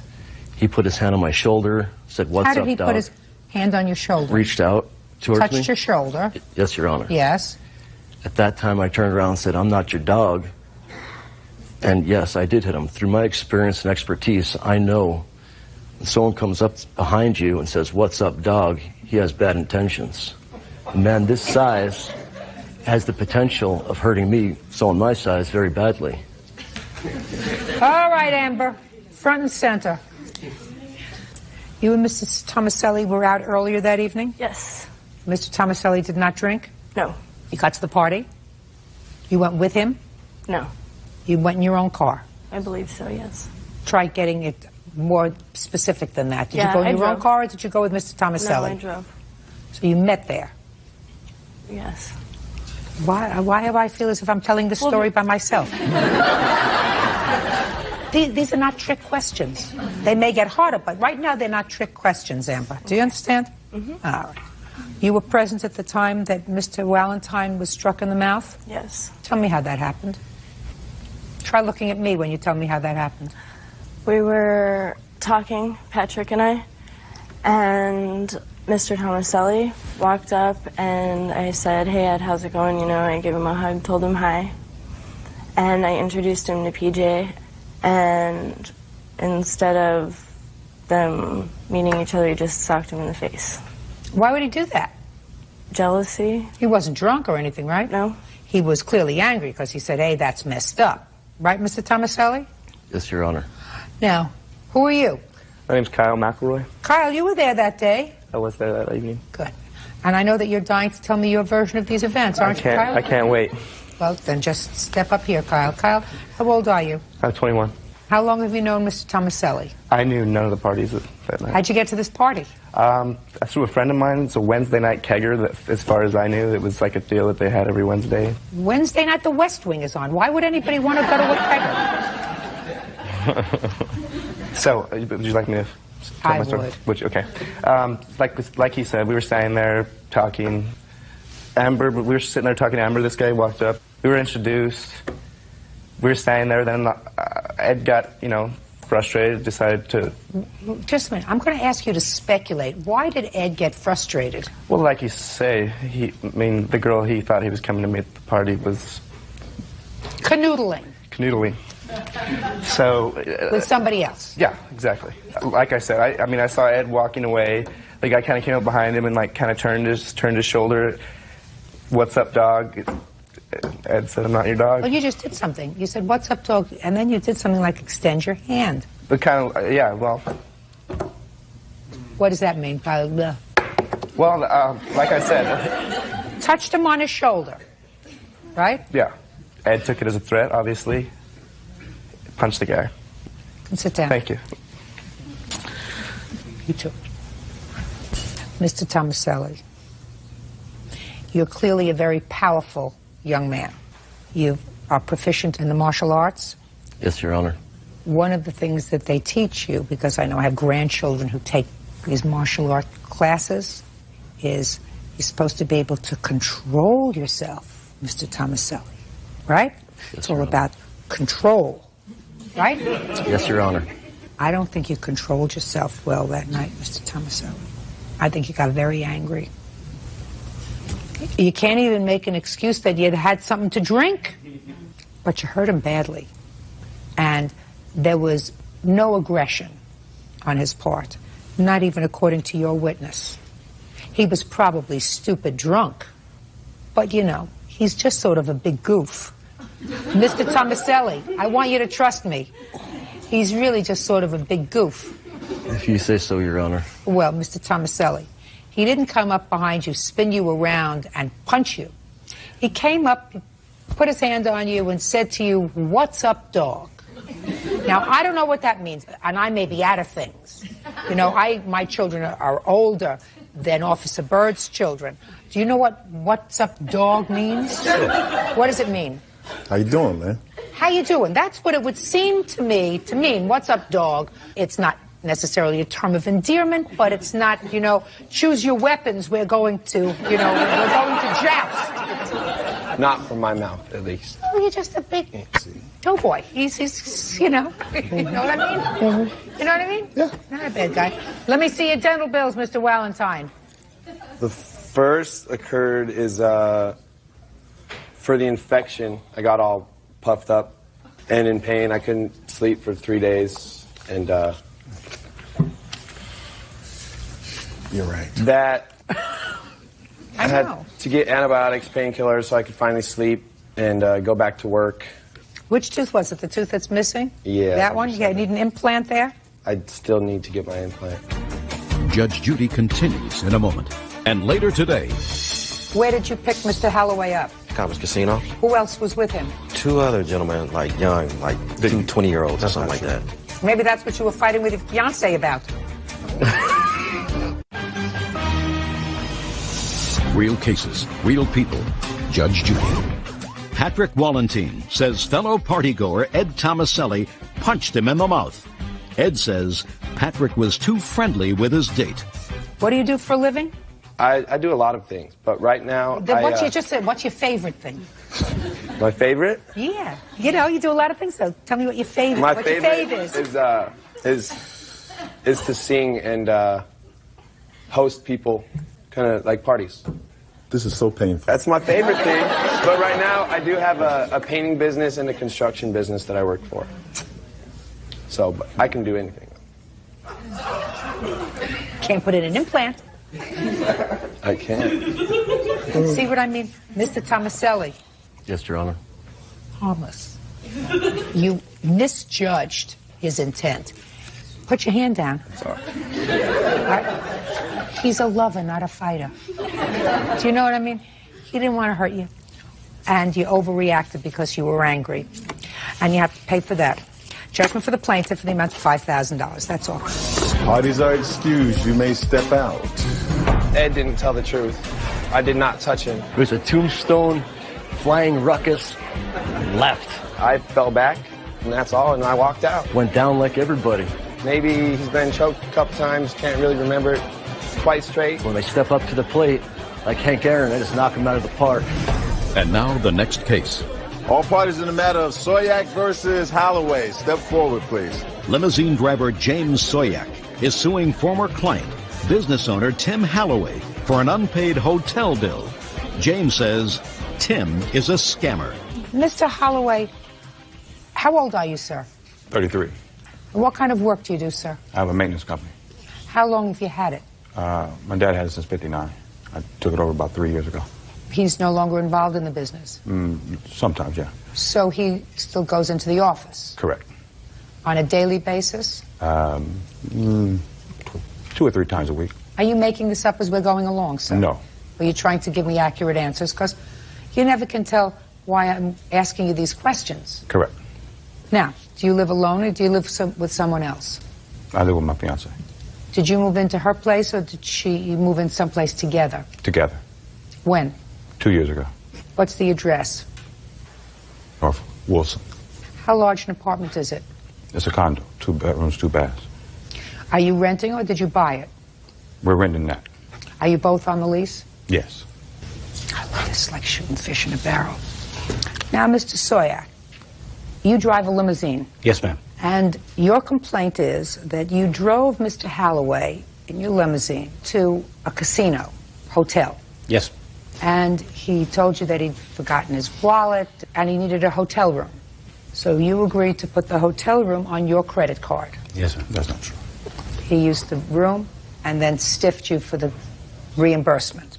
I rented 2 rooms for him, $99 each. In addition, he didn't have his wallet, so he said you needed some money. You gave him cash. He gave you a check. Yes, ma'am. For $300. The check bounced. Yes. That's not true. What's not true, sir? The room. Now the check. Let's talk about the check. Okay. Let me hear. I gave him a check. Me and my fiance was having problems at the house. I couldn't get to what I need to get to the bank. I owe him for the $300, but the hotel room, it never happened. Now, okay. Now, Mr. Holloway, your last paragraph of your answer, which you swore to, sir, says, I did give him a check for $300, which was returned. I explained that I had just moved and was having problems with my bank account. I did just move. No, just a second. I explained that I had just moved. Same thing I just said. No, that's not. Mr. Holloway, let me understand something, sir. No more than 5 minutes ago, I said to you, where do you live? You gave me the address. Who do you live with? I live with my fiance. How long have you lived there in the condo? 2 years. Did you sign a lease? Yes. That's what I said. But I just moved. If we was having problems, evidently I had to leave because we was having problems. So I did leave. Now now we reconciled. That's one thing. But I did leave. So what I told you is the truth. Can I see the bills for the 2 rooms, please? Mr. Soyak, how long have you been driving a limousine? 10 years. Okay. You ever had this kind of trouble? Never. Mr. Soyak, let me explain something to you. Don't be an idiot. You don't take out your credit card, allow somebody to put money on your credit card. You don't take checks from people you don't know. You're absolutely right. Good. Can I have it, please?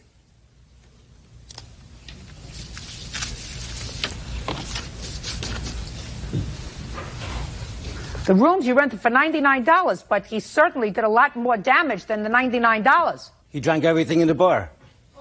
Plus movies, plus phone calls. I never went in the room. Okay. You owe him a whole bunch of money, sir. You owe him for these 2 hotel rooms. Who else was with you? Who else was with him, Mr. Soyak? He found a couple of young gentlemen. They were walking the street while we were in Old Town Pasadena. And he claimed he's a music producer. And I don't know how he knew these guys can sing, but he made friends with them and invited them later to be picked up in the car. And we drove them also to the Commerce Casino. He didn't want the other two men to sleep in the same room as him, so he wanted me to get a separate room for them. That's a lie. That never happened. It's not a lie because I have my witnesses Mr. Holloway, here. Mr. Holloway. I have my witnesses here. My other driver that picked him up Sunday. So you dropped him off and somebody else picked him up? Yes. Who picked him up? Richard. He's my co-driver. Step up, sir. Your last name? Thompson. Where did you pick Mr. Holloway up? Commerce Casino. Who else was with him? 2 other gentlemen, like young, like 2 20-year-olds or something like that. Maybe that's what you were fighting with your fiancé about. Judgment for the plaintiff in the amount of $1,113. That's all. Step out. Thank you. It's case number 553 on the calendar in the matter of Doss versus Trouser. Thank you. You're welcome. Parties have been sworn in. You may be seated. Folks have a seat. Miss Doss, would you take that off the bench, please? Put him on the floor. Miss Doss, this is your aunt and uncle? Yes. And your complaint alleges that they allowed their dog to be off leash and in a situation that frightened you, which caused you to jump up on the hood of your car to escape the dog, causing damage to your car. You want them to be responsible for the damage to your car. Yes. Their defense is sort of that you overreacted to the puppy. Okay. Now, what kind of puppy do you have? A pit bull. And how old is the puppy? About a year. That's not a puppy anymore. Or older. Shh. A year isn't a puppy anymore. And is it a boy or a girl? Boy. How much does he weigh? About 40 pounds. And you were going over to your aunt and uncle's house because it was your birthday? It was. So tell me what happened when you got there. I would like to say, first of all, the dog is vicious. Listen to me. Tell me what happened when you got there. I went over there, parked, got out the car, and went into my auntie house, which was the side door. I went in there, my aunt was not home, but my uncle and my little cousin, which is the witness over there, was there. And I was talking to my uncle, we left, we was happy to see each other. After me being over there maybe 10 minutes, my uncle asked me to let his son out the driveway because I was parked behind their vehicle. So when I went out there, I was just walking past their car to get to my car to let them out. And as I was passing the car, and the dog just jumped out of the car and got the... How did it jump out of the car? Through? He had the windows down. Stand. Over. Move over. What's your first name? Walter. Walter. When did you get this dog? A couple weeks before she came. And who did you get it from? My sister. Did you pick the dog up from your sister's house? Yes. How did I know these things? It's like I live in your house, right?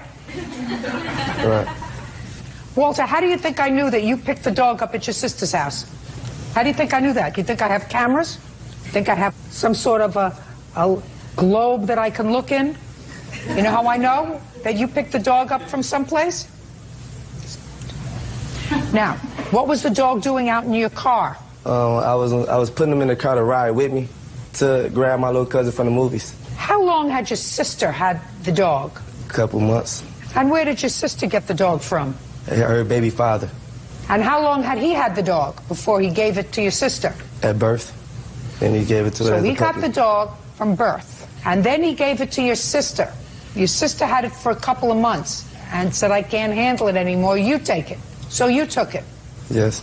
And then without a leash, you put the dog in the car and left the windows open. Yes. Is anything that I said wrong?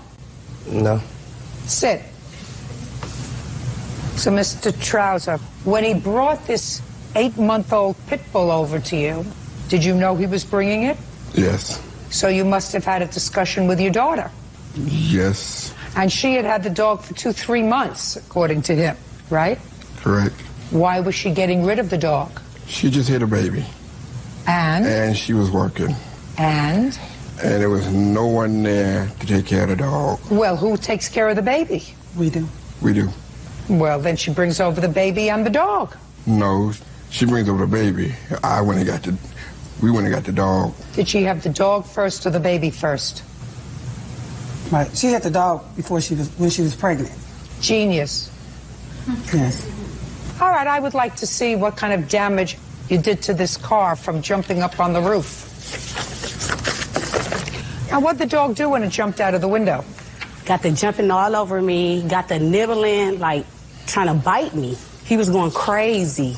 At some point, he latched on my feet, like at the bottom of my heel, and I just kind of, was trying to run and scoop, because my car was literally right behind his car. So that was the nearest thing I could, grab from this dog to get off of me once he latched into my shoe. As he snatched my shoe off, I jumped on the hood of my car He proceeded to jump on my car, jump off, slide off the car. I was just lucky enough that I had my sunroof open in my car, and I had to dive head first into my sunroof. At that point, the dog was jumping on and off the car, running around my car, trying to get me. He didn't have on a collar nor a leash, so they couldn't get the dog. It's hard to get a dog if you don't have anything to grab onto. So it took him like 5 minutes. If I'm not mistaken, I'm sure his son ran and got something, maybe a rope or something. What did you do? I grabbed the dog. I grabbed the dog.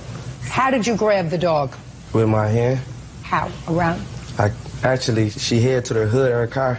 As I was getting out the car, she had dropped her phone. I noticed that the dog was attacking her. So by the time she made it to her car, I was trying to kicking the dog away from her as he was still trying to play with her because he really is a family dog. But as you know, as he sees her jumping around and moving, so he just see reactions. And I just grabbed him, took him in the house and locked him up. Where'd you lock him? In his cage. How long does he stay in his crate? Just over the night. Don't you have a leash and collar for him? Yes. Why wasn't he wearing it? He did have a leash. Why wasn't he wearing it? He was. So that would have been easy for you to grab him by the leash. Yes. But you didn't grab him by a leash. No, he didn't have a chain. He had a leash on. Collar. Collar. Somebody's collar. Collar is different from a leash. Yeah. Okay. Sit. Judge Judy continues in a moment. What do you do for a living? I work at a group home. Stay there. Don't go to law school, because you're not getting it. You're stubborn-headed. And later today... Miss Myers, you can't collect child support for a child who's emancipated. But they are letting him do that, and I give it to Isaiah. I don't believe that for a second. I don't believe that I swear under oath. Yeah, I give Isaiah every dime.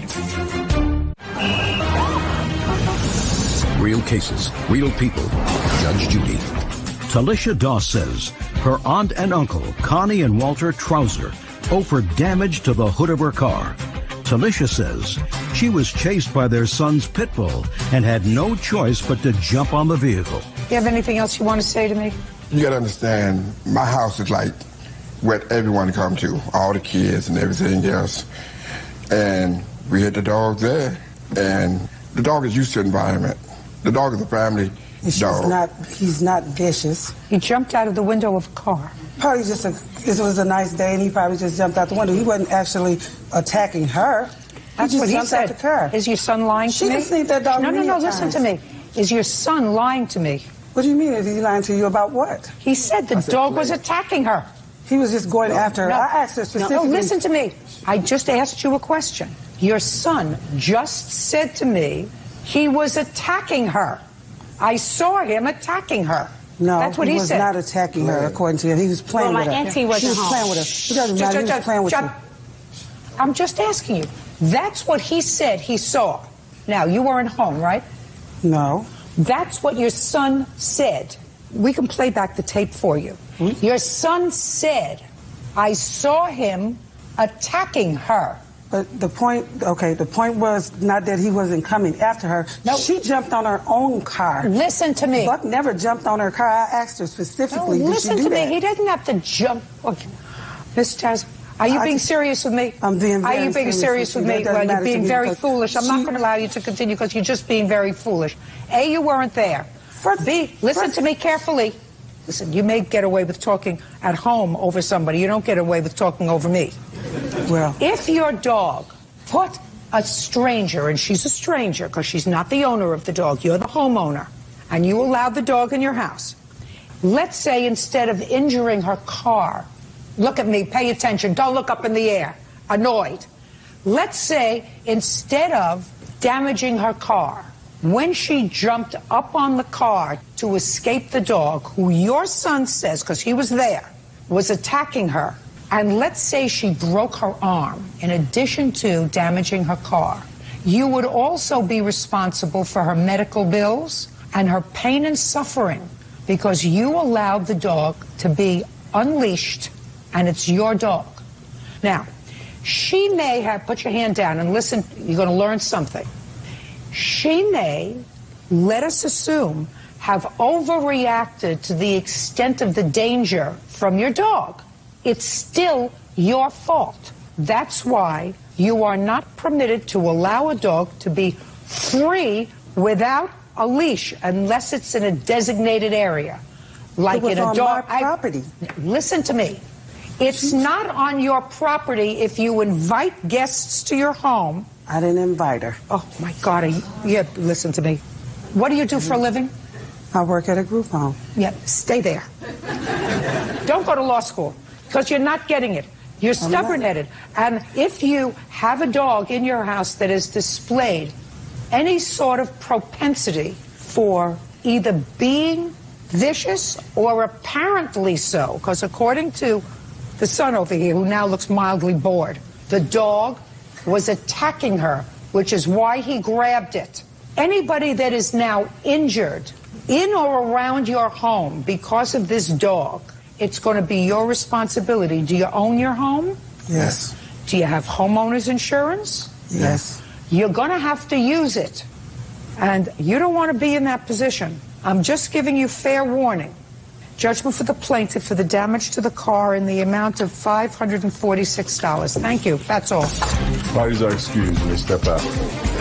You know, I love my auntie dearly. I just think she's being greedy. We all was close. And selfish. She left in my face. She wanted somebody and I told her I'm not giving her a quarter. And it kind of got to me that she didn't even care. She jumped on her own car. I could have got bit instead of a scratch on the car. No, it separated the family. I don't know. Hopefully, time will heal. And now the next case. All parties in the matter of Myers versus Claire. Step forward, please. Carmelita Myers is suing her ex-husband, Frank Clare III, for his share of their daughter's volleyball fees. Miss Myers, is this your daughter? You sure you want her in here? Yes, sir. Why? She's a witness. Okay. Mr. Clare, how many children do you and Miss Myers have? 2, Judge. This young Judge, lady, I'm a little uncomfortable with my daughter in here. I think you may be right, and I may put her outside. Thanks. So just answer a few questions for me, please. Now, you have 2 children. This young lady who's 16, and her brother who is how old? 20.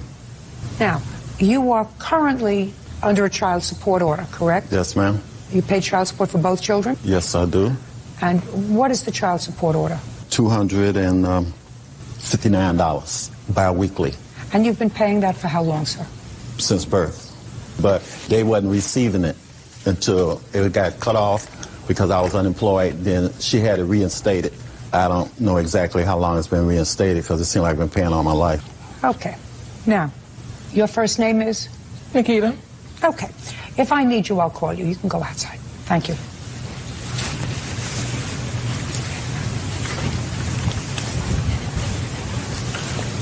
Okay.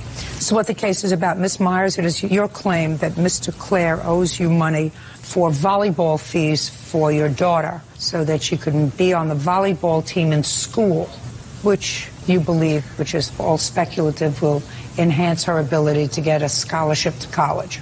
And you claim that Mr. Clare made an agreement that he would pay for half of those fees. Now, is it correct, Miss Myers, that Mr. Clare is currently paying his child support? Yes, ma'am. They take it out of his check. And that order is for 2 children? Yes, ma'am. What does your 20-year-old do? He just recently got his PERK card, and he's a security officer, and he's also going to school to be a barber. What was he doing until recently? He was working at McDonald's as a manager. Was he living at home? He hasn't lived at home in 3 years. He's married. So this order of $259 biweekly is just for your daughter? No, ma'am. The child support order was just put in for 2007. Before that, he never paid any child support. So he continued to pay Isaiah because of money that he never gave him before 2007. And he wasn't giving it to him then until I put the order in. Just a second. Miss Myers, you can't collect child support for a child who is emancipated. But they are letting him do that, and Mr. Clare is agreeing because prior to 2007, he never gave Isaiah anything. I'm not agreeing. Just a second. Has nothing to do with that. If he were to give Isaiah money, because he wants to do that, if he wants to make a gift to his child, that's one thing. Well, I give it to Isaiah. Just a second. I don't believe that for a second. I don't believe that. I swear under oath. I give Isaiah every dime. Fine. Then what you have to do is you have to go to family court and you have to say, I want to stop the child support order for 2 children because one of my children has been emancipated for 3 years, and if his father wants to give him money, he can give him the money. I mean, that's fine. He's the one that agreed. I did not agree. I know it's fine. But the court told me to issue it to him, Your Honor, and that's what I've been doing. You show me where the court directed that you give the money to your son Isaiah, and that's what you've been doing. Show me where the court says that this is an order for 2 children. Let me see. I never saw an order like that in my life. Wait, stand with him. Please point to someplace where you told the court that you were going to give this money to your son Isaiah. Show me. Well, first of all, Your Honor, because he lives out of the house doesn't mean he doesn't need help. Miss Myers, just show me. You said that was in an order. And I said to you, show me where it says in the order that you told the court that you were going to give the money to your son. Show me. It's his name right here, so it's supposed to go to him. Well, that's what I gave it to him because, and I give Nikita her money. Then I suggest if a 20-year-old is old enough to get married and make a family for himself. Does he have a family? Yes, he does. He has a wife. That's a family. Okay. But he's only been married like 8 months. Then I suggest you take $259 a month and put it towards your daughter's volleyball. But why do I have to put it towards her volleyball? She has other fees that needs to be paid. Miss Myers, if you believe that you are entitled to increased support for your daughter, go back to court. I did. And what did they say? A modification is pending now. Very good. Then we don't have to deal with it. Your case is dismissed, that's all. What has that got to do with the volleyball? Very easy.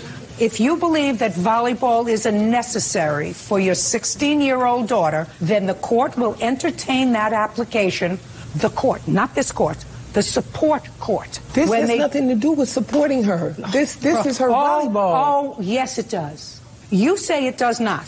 But her school, her fees, her medical, her dental, her clothes, her after-school activities, all for goodbye, Miss Myers. You get one bite of the apple. When are you going back to family court for your modification case? I'm waiting on an answer. I don't know. When did you file it? I filed it 2 months ago, and I haven't heard anything. I'm sure you'll be hearing from them soon. I filed on the 16th. 16th. To have him taken off.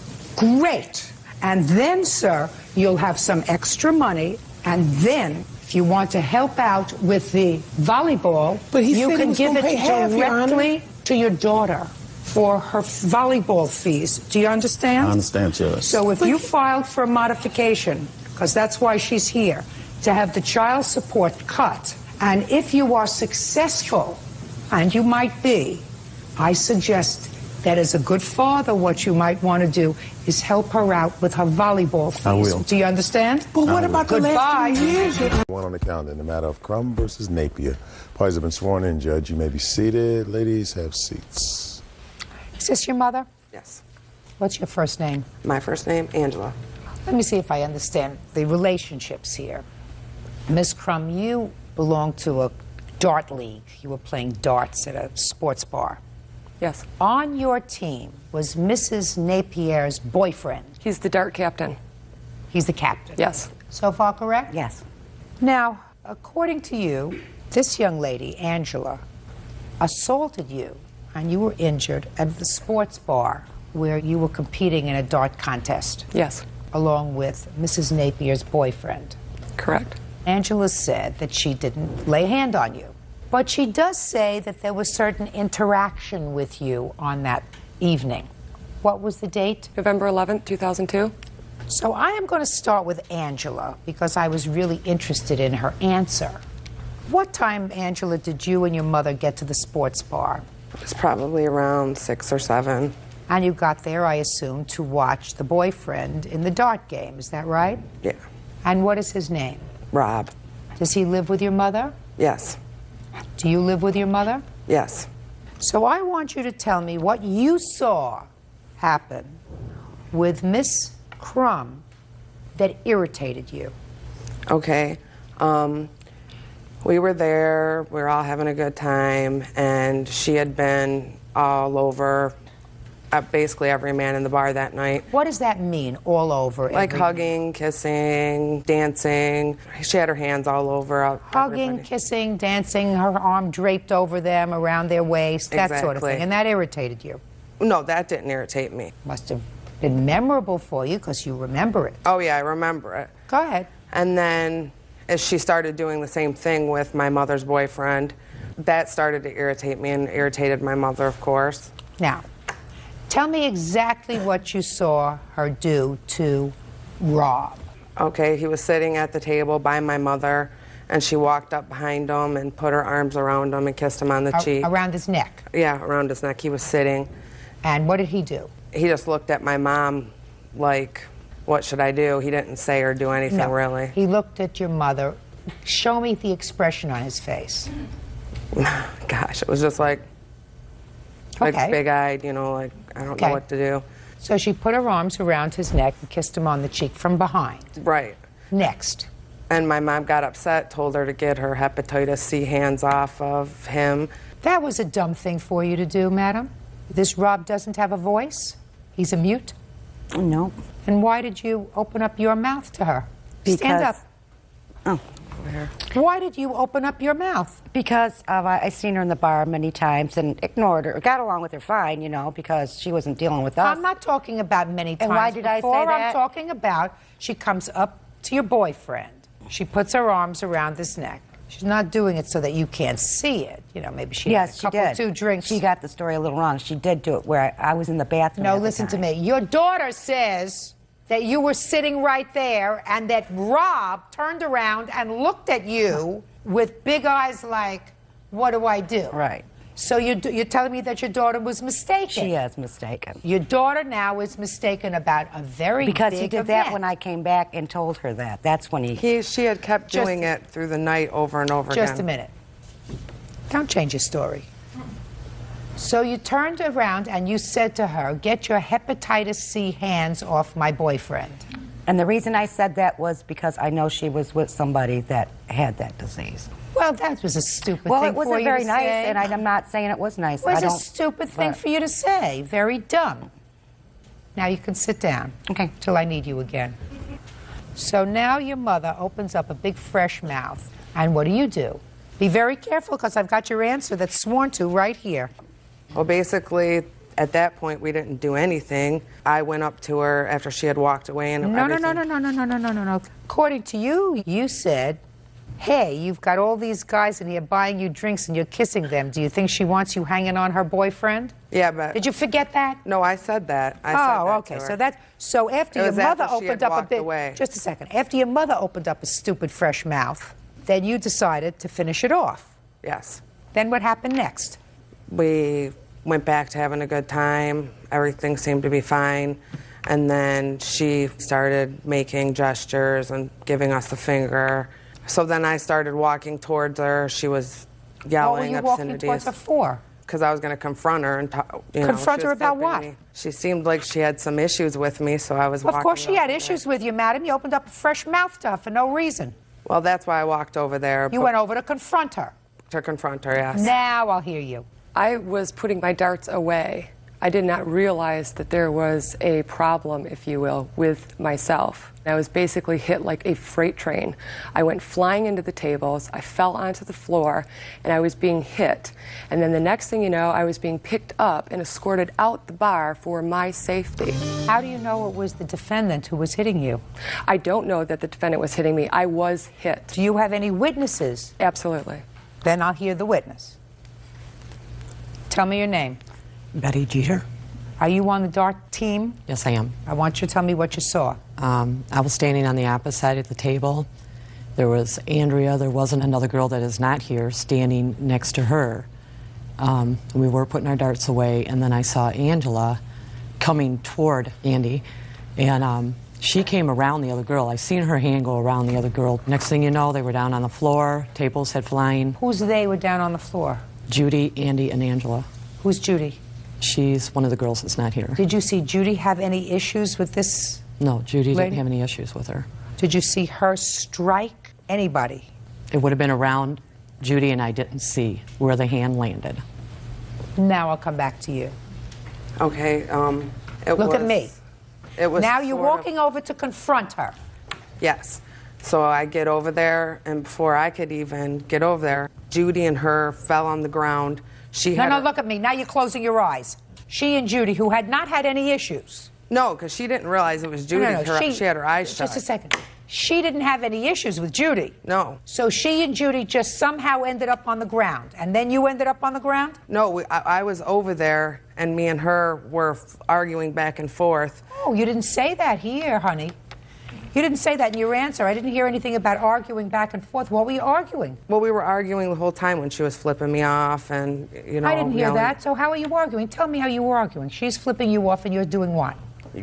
Basically yelling obscenities at her. She was yelling obscenities back at me. And then Judy stepped in to help, I think, to try to break us up from fighting because we hadn't contacted. Yes. And she fell on the ground, and Judy, she had grabbed Judy and was punching Judy in the head. And she had her eyes shut, so I don't believe that she knew who she was punching in the head. She probably believed it was me, but it was really Judy. And I believe that's how she broke her wrist. And what about you? What were you doing? I was sitting in a chair. You just sat down in a chair? Yep, I was Is that sitting right? in the She chair. was sitting in a I chair? on the I floor. didn't see her sitting in the chair. Where did you see her? I seen her on the floor. Of course. Let me see your medical bills, please. And can I say one more thing? Sure. Also, she didn't go to the doctor for like a week, and she didn't call the cops or anything, and she acted like everything was fine and dandy with me. I would just think if her wrist was broken, it would hurt really bad, and you would go right to the emergency room. Did you graduate from Einstein Medical College or Harvard? Which one? No, that was just my opinion. Neither. No, let me explain something to you about opinions. When you have an opinion that is a scientific opinion, you have to have a scientific opinion based upon some particular skill, experience, training, education. There are certain things that we know as lay people that are within the realm of common knowledge, like if somebody's got their arm draped over your boyfriend, if the boyfriend doesn't say, "Get your hands off me, I'm uncomfortable," then you keep your mouth shut. Then you get rid of the boyfriend. You don't get rid of the girl. And if your mother is offended by something that happened to your mother, she's at least 20 years older than you are, you let her deal with it yourself unless you've had too much to drink. Then you open up your big fresh mouth over something that has absolutely nothing to do with you, and you get yourself into a whole bunch of trouble. If this young woman here had a couple of too much to drink and was making a little bit of a fool of herself, then it was up to the men to say, "We don't appreciate that." So let me ask you this question. You come out of the sports bar and you have a flat tire. Who's going to change the tire? You or Rob? Rob. Of course. Do you know why? Because he's good for things like changing tires. He can also say, "Get your hands off me." He doesn't have to be protected by you. Well, it's easy for people to say it, but nobody was there but us, so we know what happened. And we came in dressed like we always dressed, but they come in dressed like they're holier than thou, and that's not their dress. I don't care whether they're dressed like either. What difference does it make, madam? We're talking about your fresh mouth. I'm not the only one in life that has a fresh mouth. Just a second. I don't care whether you're the only one in life. We're here discussing one case. That's what happens when you go to the bar. I've been in bars before. I mean, I don't hang around in bars, and I don't belong to a dart league. But I've been in clubs before. I've been in bars before, and I want to tell you something. I haven't heard the kind of business in places where I've been that I just heard here. Haven't. Sorry. Okay. Just a second. Take this back because I'm not interested in this.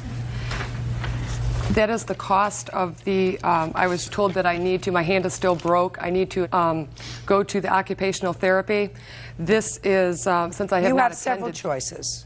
I don't speculate with regard to what you might possibly need in the future without an expert witness. Do you understand? Yes. You have incurred a certain amount of bills up until this date. These I am prepared to entertain. What I'm not prepared to do without an expert witness who can testify as to the condition of your wrists, the need and the duration of any therapy, nor am I prepared to entertain the cost of any therapy. So you can either say, "Judge, I would like you to dismiss this case without prejudice. I will refile it in another date, 6 months or a year from now," or would you please entertain my current costs? And then I will, if additional treatment is necessary, I have to take care of that myself. Now, what do you want to do? Judge Judy continues in a moment. And later today, she'd paint like the kitchen like a yellow and blue color. She'd paint like all over the house, all kinds of different colors. She'd put like candles up and pictures. I can't say that you had a different decorating taste than she did because you had no taste. real cases, real people. Judge Judy. Andrea Crum says she was assaulted by Angela Napier. Angela says Andrea was flirting with her mother's boyfriend. Okay, what's your pleasure? Do you want me to proceed with the actual costs that you've incurred so far, or not?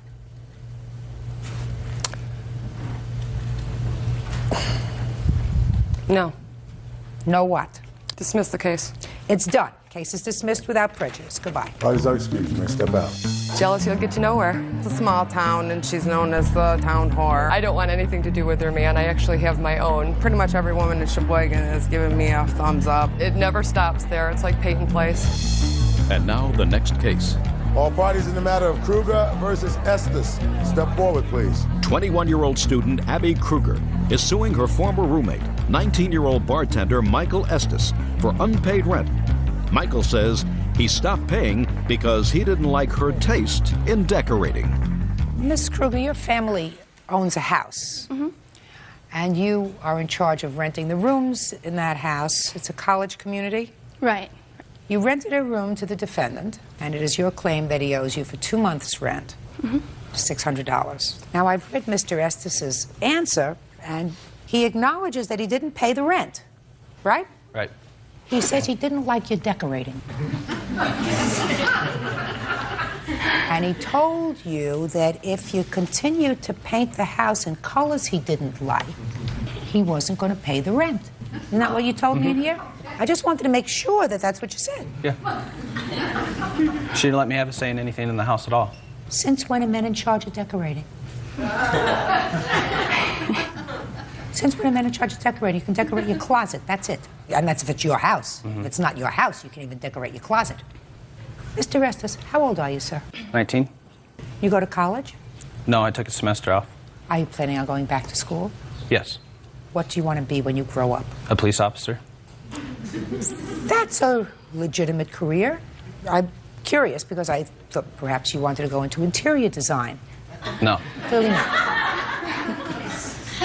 Now, I want you, Mr. Estes, to convince me why I should, or she should, forgive the $600 rent that you owe her because you didn't like the colors that she painted the house, okay? It's all yours, sir. I moved in August, and then she moved in around the end of August, I think. And then both the guys moved out, and then we were getting along, and then she kept decorating the house, and I said, you know, I want to have a say in this house too, and she wouldn't let me have a say ever in the house. Like what? Give me an example. Like she would paint this side of the wall red and like this side of the wall red, and then both these sides would be white. She'd paint like the kitchen like a yellow and blue color. She'd paint the hallways and paint like all over the house all kinds of different colors, and I didn't like it. What color do you like? It was white. White was fine to me. You like plain white. You don't like color. You like it plain, nice, plain, clean white. Yeah. Okay, go ahead. Bird and I are fascinated. And that's about it. I just told her, you know, I'm not going to pay rent if I never have to stay in the house, and she was just like, whatever, you know. You're talking about a say in the house. You're talking about the color. I mean, I want to know if there's anything else other than the color. She painted 2 walls. Just the way that she decorated the house, it was like all like girl house, and I couldn't put anything up at all. Explain that to me. Other than the color, what else did she decorate?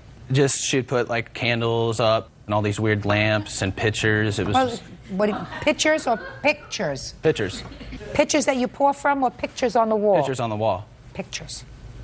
What kind of pictures did she put up? I don't know. They're just like artist kind of pictures. I don't know what it really was. Shh! Please. Mr. Rest, this is very serious.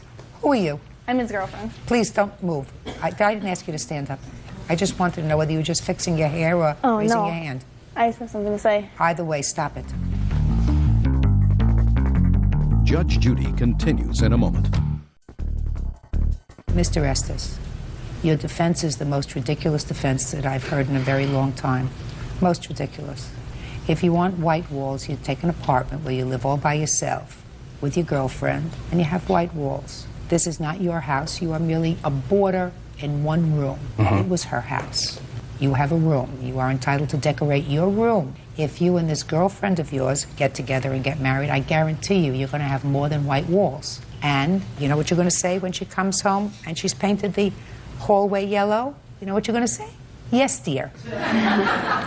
That's what you're going to say, because you're going to be out there protecting the peace and security of your neighborhood in your chosen profession. And since white walls are the walls that appeal to you and no pictures on the walls appeal to you, I can't say that you had a different decorating taste than she did, because you had no taste.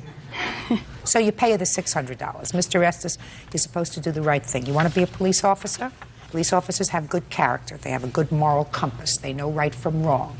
You lived in the house. You lived in the house for 2 months. The rent was $300 a month. You didn't pay the rent, and then you came up with a lot of baloney excuses. That's not what a moral person does. And you've chosen a profession that requires that kind of moral compass. Do I make myself clear? Yes, ma'am. Perfect. Yes, it's case number 165 on the calendar in the matter of Tesari versus Miles. Thank you, Bert. You're welcome, Judge. Parties have been sworn in, Your Honor. You may be seated. Gentlemen, have seats. Mr. Tesari, according to your complaint, you and the defendant lived together for a brief period of time. Right. You claim that after an incident that happened at your home, you were incarcerated briefly. The defendant left the home and took property that belonged to you. The property was a computer. And then she embarked upon a campaign that amounted to serious harassment that affected both you, your relationship with your former wife, your child, and the loss of your job.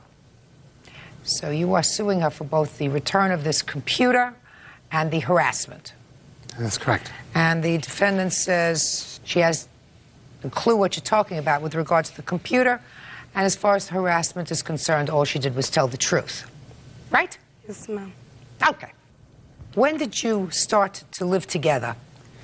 Approximately a week after Thanksgiving of the year 2000. We had met the week before. You had met the week before? Right. That's brilliant. It was love at first sight. Brilliant. Did you move in with a child? I have a joint custody, so sometimes I have visitation with my son. And when did you move out? I moved out September 2001. Tell me what happened that evening, Mr. Tesari. The week before, it was apparent the relationship was not working, and I told her I wanted her to move. I, placed a lot of her stuff by the door. Told her, when you get a chance, move out, peacefully. I don't want a war. So the day we had an argument, she attacked me. I gently pushed her out the door, locked the door, and began throwing her stuff out of the apartment. The police came and arrested me for domestic violence. When I came back to my apartment, a lot of my stuff was missing. In addition to taking a lot of my personal property, she also took a Isuzu Trooper that belonged to me, and she took the keys to my Ford Mustang. When did you notice, let's start with the computer, when did you notice that this computer was missing, Mr. Tesari? As I was going through my apartment cleaning up, I noticed what was there and what was gone. Did you take his computer? No, ma'am. Now, Mr. Tesari, something I found interesting in your complaint. You said that you had already taken Miss Miles to court with regard to the cars. Yes, I have a judgment that she owes me $702. When did you take her to court for the cars? After I hired a repossession company to recover my car, and I had a dollar amount there that I could use to create the paperwork. So my question to you, Mr. Tesari, is you were going to small claims court over a fixed amount of money having to do with the car. You already knew that she had taken your computer. Why didn't you, at that time, sue for the return of your computer or its value? I was trying to get an exact handle on everything that was missing. No. Because all you're doing is suing here for the computer, Mr. Tesari. Computer and harassment. I don't know, I just wasn't thinking clearly. Well, I'm going to find, sir, with regard to the computer, that you had an opportunity to sue for it at one time, and you should have done that. So I'm not entertaining your application for the computer. Now, the harassment came later, so I will hear you with regard to the harassment. Now, you say that you telephoned your former wife and made some allegations to her. I'd like you to tell me when that phone call was. November 15th of 2001. All right, now, Miss Miles, why don't you tell me what you told his former wife in November? I told her, he said that his check is being garnished, and he was complaining, and he said it's easy for him to go to buy a gun and blow up his family and children rather than pay the child support. Okay, so let me understand this. You called his former wife because at some point Mr. Tessari had told you that he was angry that his check was being garnished for child support and that it would have been easier for him to blow up his family than to pay the support. Yes, ma'am. When did he say that to you, Miss Miles? He said to me when we were living together, and I told him immediately. When you were living together? Yes. So sometime before September of 2001? Yes. Right? Now, I gather that you decided to call his former wife because you were concerned for her safety. Yes, and our children. And concerned for the children. Yes, ma'am. Right? Yes. Well, that's very nice of you. Why didn't you call when he made the threat? Why did you wait until after he kicked you out to call? So you knew about this, according to you, for months before you called the ex-wife, right? I called from his phone when I was living with him. I didn't make it the phone in November. I make it September. I called. No, That's why he was upset with me. When he came back from work, he said, why you call my ex-wife? Because the police called him. He was arrested for that. Just a minute. So what you're telling me, Miss Miles, is you didn't make the call in November, that one of the reasons you had a fight with Mr. Tessari is because you had called his ex-wife and told her about this comment that he made. Yes, ma'am. Now, Mr. Tessari, let me come back to you, sir. I want you to listen to me very carefully. It's very easy for me to verify this. All I have to do is call your ex-wife. You understand that? Did Miss Miles call your former wife while she was still living in your house? No. And you say it was in November that you called your ex-wife? It was November 15th. I have a copy of the police report. My Can I ex-wife see made. it, please? How many times did you call his ex-wife, Miss Miles? I called her 3 times. No, it seems clear to me here, Miss Miles, that this threat was relayed on November 15th, not in September. Now, Mr. Tessari, I have a question for you, sir. Let's say I don't really think or believe that you had an intention of blowing up your former wife and children because your salary was attached. But it is possible that you said it, right? I didn't say it. You might have. The question is, why did she make the call? And she made the call because she was angry. What else did she do? She sent me an email at work, which I have a copy of a police report on. Can I read that word for word? It has a few obscenities in it. It says, hey, you can't compete with me. Stop trying. When you get out of jail, I'm going to kill you. Is any of that true? That's the email I got at work. She also left about 20 phone calls on my voicemail. Mr. Tessari, how many months has it been since Miss Miles has contacted you? Since approximately the middle of December. So why do you want to start up with her for? I don't. Well, you do if you bring a lawsuit against her, sir. Because it cost me a lot of money and a lot of anguish to try to get the visitation with my children reestablished. Because what happened, according to your complaint, is when she called your ex-wife, told her about this threat that you had made, your ex-wife whipped into action, they stopped your visitation, and then it was ultimately reinstated. Is that right? That's correct. Okay.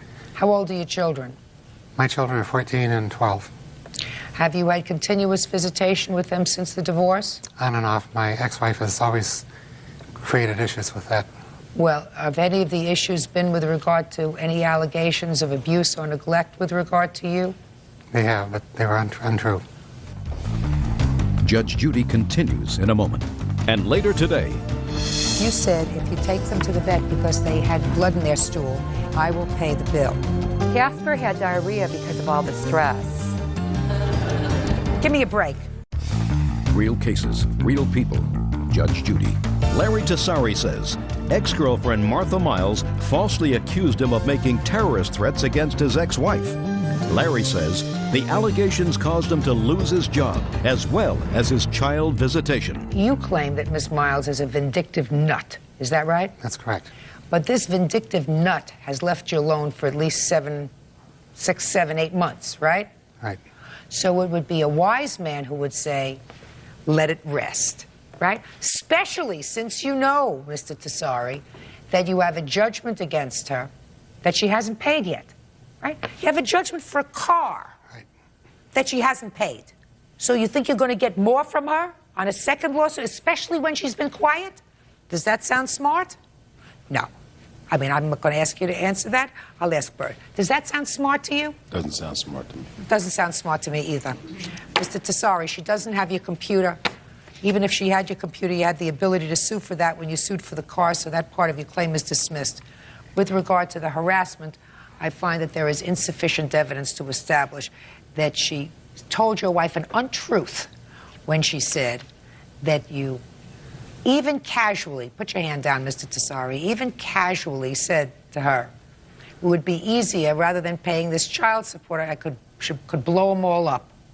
Or they'd be better off dead, or we'd all be better off dead, or whatever. Now, there's probably not much of a question in my mind that Miss Miles made that telephone call to your wife in order to get even with you.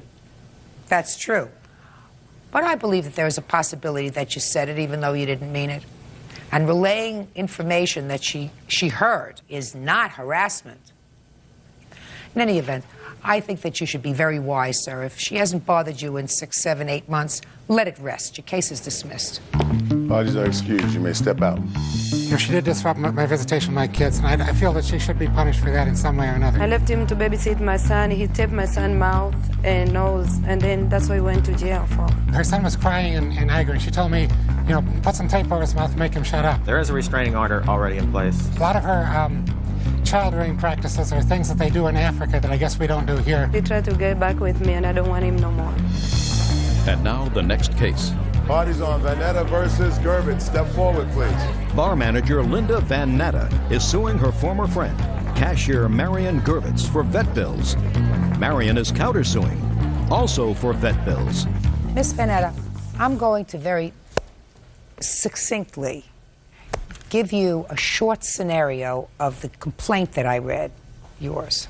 According to you, you sold the defendant 2 Persian cats. Mm-hmm. Then you got information somehow that they were being neglected. At the time, according to you, the defendant had approximately 17 cats. You went over there, you picked up the 2 cats. You took them back to your house. You did that with her permission. Yes. And then she wanted them back, and you said you can't have them back. Ultimately, you were forced to give the cats back to her. And you want her to pay the vet bills that you incurred taking care of the cats. Yes. So that's what your lawsuit is about? Yes. You have a cross-complaint. Yes, ma'am. You say that when the cats were returned to you, they were returned sick, and you had to take them to the vet. Yes, ma'am. What was wrong with them when they were returned to you? When my cats were returned to me, they had ringworm, which is like a fungus. I know what ringworm is. Okay. None of my cats have ever had ringworm. We have 14 How many cats do you have? We have 14.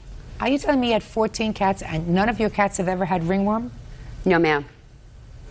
You have the 2 Persians back now? I have the 2 Persians back, and they were underweight when I got them back.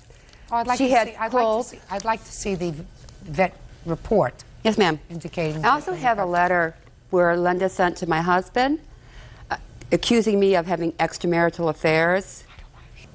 And I just don't think it has anything to do with the case. She's slandering me. I just would like to see, please, the vet bills and the report from the vet when you got the cats back. Okay, this is a report that the vet faxed to the Humane Society.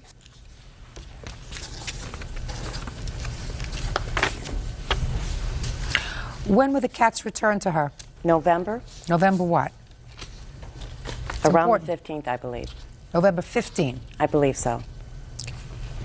Well, according to the veterinarian, both cats had good body weight.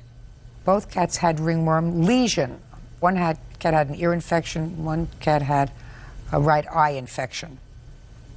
And this indicates that both cats had several problems that required medical attention. Can you tell me how this is possible? These cats were very sick when I took them back. I've been treating them from the vet from August until the end of October, that I've taken the cats to the vets 6 times. Did you tell her when you went to pick up the cats that it was your intention to keep them? No, I told her I would keep the cats until she would get her act together. The house was filthy. She had cat feces all over the house. Linda, your house has not been any better. She had to shovel cat feces from the downstairs. You had rest in your bathtub, The place was honey. supposed to be getting condemned. Listen to me. Where do you think you are? I'm sorry. Where do you think you are? Then don't say but. Judge Judy continues in a moment. Go ahead. And with the 17 cats in the house, I knew that they were sick when I took them, and I did ask her about the condition of the cats, especially when I seen the bloody stool. She said that was not a problem, that she would cover the vet bills. So, and Did you say that to her? I told her if she took the cat to the vet, that I would pay the bill, but she refused to return the cats to me. You did tell her you would cover the vet bill. I would cover the vet bill, but Good, let me see. She refused to allow me to have my cats back or see them. She was going to euthanize them because of diarrhea. Because of what? Because of diarrhea. She was going to have the cats euthanized. That is a parasite that the cats had that eat out the inner lining of the intestine. I was never going to have them euthanized. That's what you told me, Linda. That's why I was having them treated, so that they would cure the giardia. The vet told me they had giardia. I have got a letter. Why do you need 14 or 16 cats? I do animal rescue. Yeah. And I have 7 papered cats, and I have 7 mutts, because I feel that anyone who sells cats should have as many mutt cats that need homes as they do purebred cats. They were sick before they went. No, ma'am, they were not sick. Sure they were. No, they were not sick, ma'am. Sure they were. You want to know why I know they were sick? Because you said if you take them to the vet because they had blood in their stool, I will pay the bill. If you Casper had diarrhea because of all the stress. Give me a break. Give me a break. Give me a break. Look, you spent a lot of money, Miss Van Atta, and I believe you spent a lot of money at the vet after a period of time that she told you, I want my cats back. That's your responsibility. The only question that I have in my mind is whether or not you are responsible for any of the vet bills that she had after she got her cats back. Because she says the cats came back to her sick. Now, the cats were not in your possession because you gave them to a third person. Is that correct? Correct. Well, why did you do... Excuse me. She sold them. I'm not speaking to you. Who did you give them to? I gave them to a lady. I ran an ad to get rid of some of my cats. How long were the cats with her? 3 to 4 weeks before she actually got them back. All right, well, unfortunately, you are responsible for her vet bills. That I am responsible? Yeah, you are. You are. I know you're trying to do a good deed. $405. Judgment on the counterclaim for the defendant. That's all. Parties are Thank you. excused. You may step out. Parties have been sworn in. You may be seated. Folks, have a seat. All right, let's see if we can untangle this very sad mess. Ms. Schatz, this is your mom. Yes. And according to your complaint, in 1999, your mom bought a car. Yes. The car was for you. Yes. And you had an agreement. Yes. And the agreement was that you were going to pay off the car, and you would pay it off by the time you graduated from college. I would pay her off when I graduated from college and got a full-time job. Anyway, your mother took the car back before you graduated, and you say she had no reason to take the car back. Are you telling me that you didn't pay her any money? I did. I paid her $3,600 up front. Okay. Is that correct? That's that she correct. gave you $3,600 as a down payment? At the time of the purchase of the car. And how old were you then? I was 18. And your agreement was that you would pay her back the rest at the time you graduated? Yes. Okay, is that correct? That's correct. And you haven't graduated yet. You're No, I graduating in haven't. June. I graduate in March 25th. So between 1999 and now, you have not paid her any additional money? There was a time when she owed me about $200 for some things that I had purchased for her, and we agreed that we would take that $200 off of the amount of the loan. Okay. So let's say that's $3,800. Yes. And how much was the entire car? The car was for $12,800. Okay. Why did you take the car back? I took the car back after I received a letter from her stating that she did not plan on paying for the car. Let me see the letter. What? Just a minute.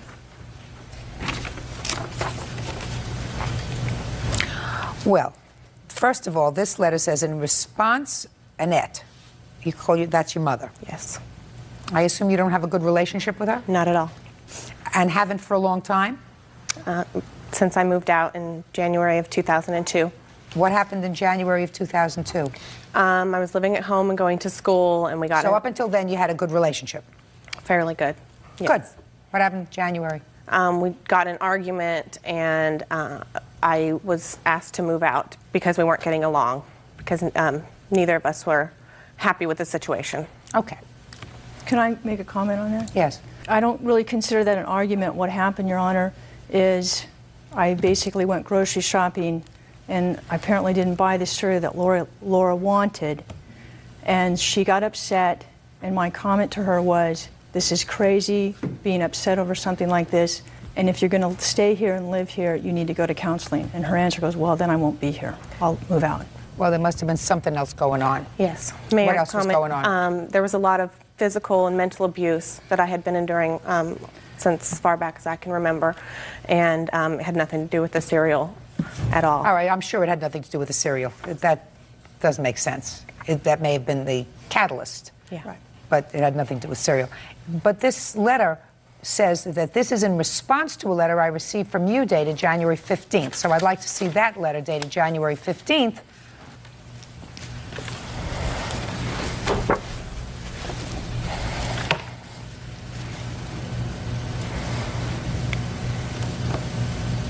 Okay. So your mother writes you a letter, January of 2003, and she says, you know, sorry that you're not talking to me, it's painful. And she says to you, as of April, which I assume is after graduation, yes, I will no longer pay the car insurance and the $3,000 you owe me for the car. Okay? And you write her back, and you say that the money you have been receiving monthly on my behalf in the form of child support above the amount that was mandated by the divorce court shall cancel out your loan in the amount of $3,000. So you want to explain that to me? Since my mom and I made the agreement about the car, I found out that she is still receiving child support from my dad in the amount of $264 a month. Right. That was supposed to end, according to the divorce agreements, when I turned 18, and it never has. Right. So I felt that from the time that I moved out of her house in January of 2002, she continued to receive that money, and I felt that that money should go towards the loan. Has nothing to do with you.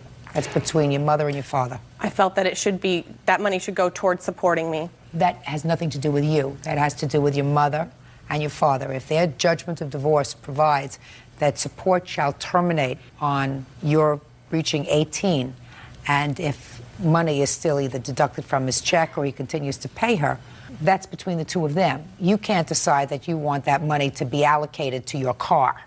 So this is what happened, Mr. Schatz. What happened is you created an anticipatory breach. You said, I anticipate the fact that she's going to breach our agreement, right?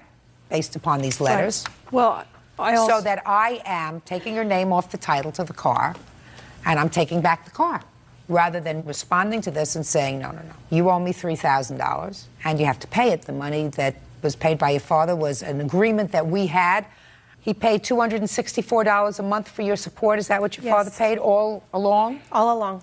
Well, that's not a lot of money. That doesn't it is support to a student. No, no, no. That doesn't support a child. Judge Judy continues in a moment.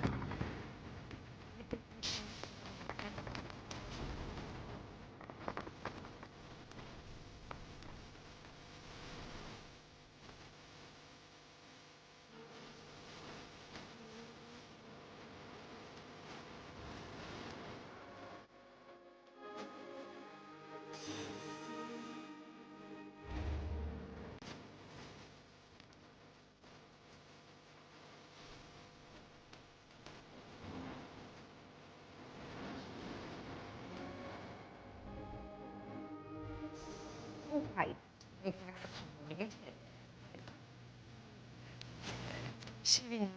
Did some dated the 29th of January, saying, please reconsider your, let me see, expenses. And I felt like I gave her another opportunity to talk with me and communicate with me. Are you working? Yes, I work part-time as an x-ray tech, and I also go to school full-time, 5 days a week. Okay. Where is the car now? A friend's house. When did you take it back? I took it on February 12th. Okay. About 9 o'clock at night. Okay, you have to return it to your daughter. Okay. And I'm telling you now, so this is going to be very, very easy. What you have to do is when you graduate, you have to pay your mother $3,000. Okay. Then the car will be yours as per your agreement. Do you understand? Yes. Okay. I have now advised you. I've given you what courts usually don't do, but it's an advisory opinion. I'm advising you that you cannot take your father's child support that you felt was overpaid and apply it towards this car debt. And you cannot anticipate that your daughter is not going to do what she agreed to do when she was over the age of 18, which was to pay you upon her graduation. And she has not graduated yet. So the car has to be returned to her. And you have to pay your mother in March what you agreed to pay her, which is, according to her letters, $3,000. Do you understand? I understand? Okay. Now we've gotten to the easy part. Something else happened. Now, I don't know whether the something else that happened was that you now have a relationship with your dad. Is the We are relationship rebuilding a relationship. Okay. I assume from reading your mom's answer to this that that is what happened, that this is something that's relatively new, the relationship you have with your father. Yes. Fair statement? Yes. Okay. Was he out of your life most of your growing up? We had visitation with him after the divorce. So he lived with us until I was 12, and then after the divorce, we saw him according to the visitation. And then our relationship started to fall apart when I got a car and started doing my own things, and I didn't get to see him on those days. So now it's back? Yes. Okay. You think it might be worthwhile for you to attend a couple of counseling sessions with your mother? Yes. Yeah, I think so too. You prepared to do that? I've begged her to go to counseling with me. With you. But you both have to keep an open mind because you're two adult women now. It would be a very bad thing for you long term to have an alienated relationship with your mother. You know, when you're 22, that's one thing. When you're 28, 29, 30, 35, get married, you have children, I assume that that's something that you look forward to in your future. They should know that they have grandmother. And so without putting any blame, to go just with an open mind and saying, look, we may have to have a new kind of relationship, different from parent and child, because we're both adults now and things have been difficult. If the clerk can put together a list of names, you prepared to do that? Or do you have somebody that you've been seeing that you think might be beneficial? I have a counselor that I've been seeing. How long have you been seeing this counselor? Since October. You prepared to go to your daughter's counselor? Sure.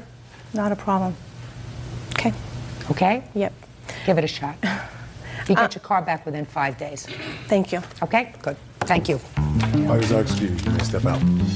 I just wanted what was fair, and I just wanted this issue to be taken care of so we can move on. I love Laura very much and care about her. I just hope that we can continue to work this out. I'm glad it's over and we can get this resolved. It's not over yet. And now the next case. All parties in the matter of McCarrick versus Mitchell. Step forward, please. 27-year-old bartender Michelle McCarrick is suing her ex-boyfriend, 27-year-old construction worker Charles Mitchell, for bailing him out of jail when he was arrested for holding a pound of marijuana. Mr. Mitchell, what were you in jail for when your former girlfriend bailed you out? A drug charge. When had you been arrested? It was May of last year. No. Drug sale, possession? Drug possession. What kind of drugs? Weed. Marijuana. How much? About a pound. Is this your first drug arrest? Yes, ma'am. What was your bail? $25,000. And at the time, Miss McCarrick was your girlfriend, is that right? Yes. It's your claim, Miss McCarrick, that you bailed out the defendant. He promised to pay you back. He even signed a note that he would pay you back, and he hasn't paid you back. But she forced me to sign that note. I didn't ask you anything yet. All right. Right? I'm looking at her. All right. Has this drug case been resolved yet? Yes, ma'am. No, it has not. Okay, so we're not going to ask any questions about the drug case. Did he call you from jail? He did. And what did he say about his bail? He asked me if I could come and bond him out because he wanted to get a job and get a lawyer. So this had went on for like a month and a half.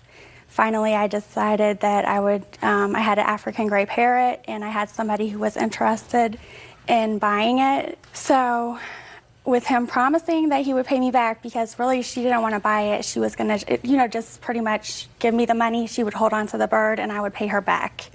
So she gave me $1,500 because I had already talked to a bondsman. He told me that if I came up with, you know, at least $1,500, that he would get him out, because the entire bond was, you know, 10% of it would be $2,500.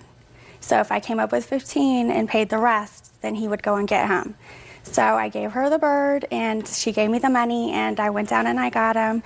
And pretty much a week later, he was supposed to work with his cousin who owned, he lays concrete, and he was going to get paid $15 an hour, and, you know, it was... Okay, he hasn't paid you back. Pretty much. Let me see the note that he signed, please. Okay. But she forced me to sign that note. Can I get... No, Please. Mr. Mitchell, I guarantee you I'm going to let you get to your defense, sir. Now, I have a note that you signed on 7/5/2002, indicating you promised to pay her back on or before August 30th, and you agreed that you signed it, but you say you were forced to sign it. Yes. Now I'm going to ask you some questions. So I want you to answer my questions as I ask them. Do you understand? Mm-hmm. Yes, ma'am. You were arrested in May of 2002. Yes, ma'am. You were bailed out on what day? June 29th. I have the bond receipt That's okay. right here. Don't, I'm not speaking to you. Okay, sorry. And it is your position that you never asked her to bail you out? I asked her to bail me out. I didn't agree on owing her any money. Just a second. Oh, so you did ask her to bail you out? Well, she bailed me. I mean... No. You didn't say that, sir. You said in your answer it was her idea. So you did ask her to bail you out? I mean, she wouldn't do... Just answer my question. Did you ask her to bail you out? Yes. Good. And did you start asking her to bail you out in May of 2002? Yes. And what did she say? She said she would bond me out. Did she have the money at that time in May? No. Did she tell you how she was going to get the money? No. Did you ask her? Nope. Did it make any difference to you? Nope. You just wanted out. I just wanted out. And when you just want out, you're prepared to say and do just about anything. Is that right? Because we never had any agreement on me owing her anything. Now. She didn't. Shh. What she did? Am I speaking? Okay. Only what I ask. Yes, ma'am. Now you're out of jail. And she says to you, I want my money back, and if I don't get it back, I'm going to go in and remove my bond. You say, she threatened you to remove the bond unless you agreed to sign the note and pay her back. Is that right? After I had stopped messing with her. After you had stopped messing with her? Okay. After you had stopped messing with her, she said, shh. She said, unless you sign this note agreeing to pay me back, I am going to withdraw my bond, so you're going to go back to jail. Exactly. So you signed the note. She was threatening me. No. What you don't understand, Mr. Mitchell, is you consider that a threat. It is a threat. No, sir. If I don't owe her nothing, I don't owe her nothing. No, sir. What she's saying to you is... She's just feeling like... Mr. Mitchell, I'm going to tell you this. When you appear before a judge on your drug charge, and if you keep yammering like you're doing to me, you're going to find yourself behind bars. Do you understand? Yes, ma'am. Judges don't tolerate that. When judges ask a question, you give them an answer. I make myself clear? Yes, ma'am. She has a right to withdraw her bond. That's her right. If she doesn't like where you're living, if she doesn't like the people you're hanging around with, she has a right to go in and say, I'm withdrawing my bond because I'm not sure that he's going to appear or not. And I don't want to be stuck losing this money. So therefore, you, unless you can find somebody else to come up with the money, are going to go back to jail. Do you understand? Yes, ma'am. You made a choice. Your choice was not to go back to jail to await your trial. Your choice was to sign the note. True. So it's not as if she's saying either you sign the note or I'm going to take your left leg. That's a threat. You sign the note, I'm going to take the first 3 fingers on your left hand. But can I say something? That's a threat. Now I'm going to let you say something. It's a threat the way she came at me about signing the note, though. How did she come at you? She was delirious. Just, you know what I'm saying? You're going to pay me my money back, this, that, and the third, blah, blah, you know what I'm saying? Just going all off. You know what I mean? No, that's not correct. Just a minute. You did. Shh. Mr. Mitchell, don't speak to her. So she was intimidating you. Pretty much. But that's all she knew she had over my head was the bond. Right. Exactly. So she was being delirious, coming, you know what I'm saying, to my crib, boom, boom, boom. You're gonna sign this, I don't understand You know what I'm saying? What is delirious? What is delirious? What is delirious? She's going off, you know what I'm saying, just going wild. Just, you know what I'm saying? Calling, you know what I mean? Delirious. But you know what I'm saying, though. You understand what I'm saying? Mr. Mitchell, Mr. Mitchell, I want you to tell you something. You understand what I'm saying? I want to tell you something, sir. I am delirious. Are you?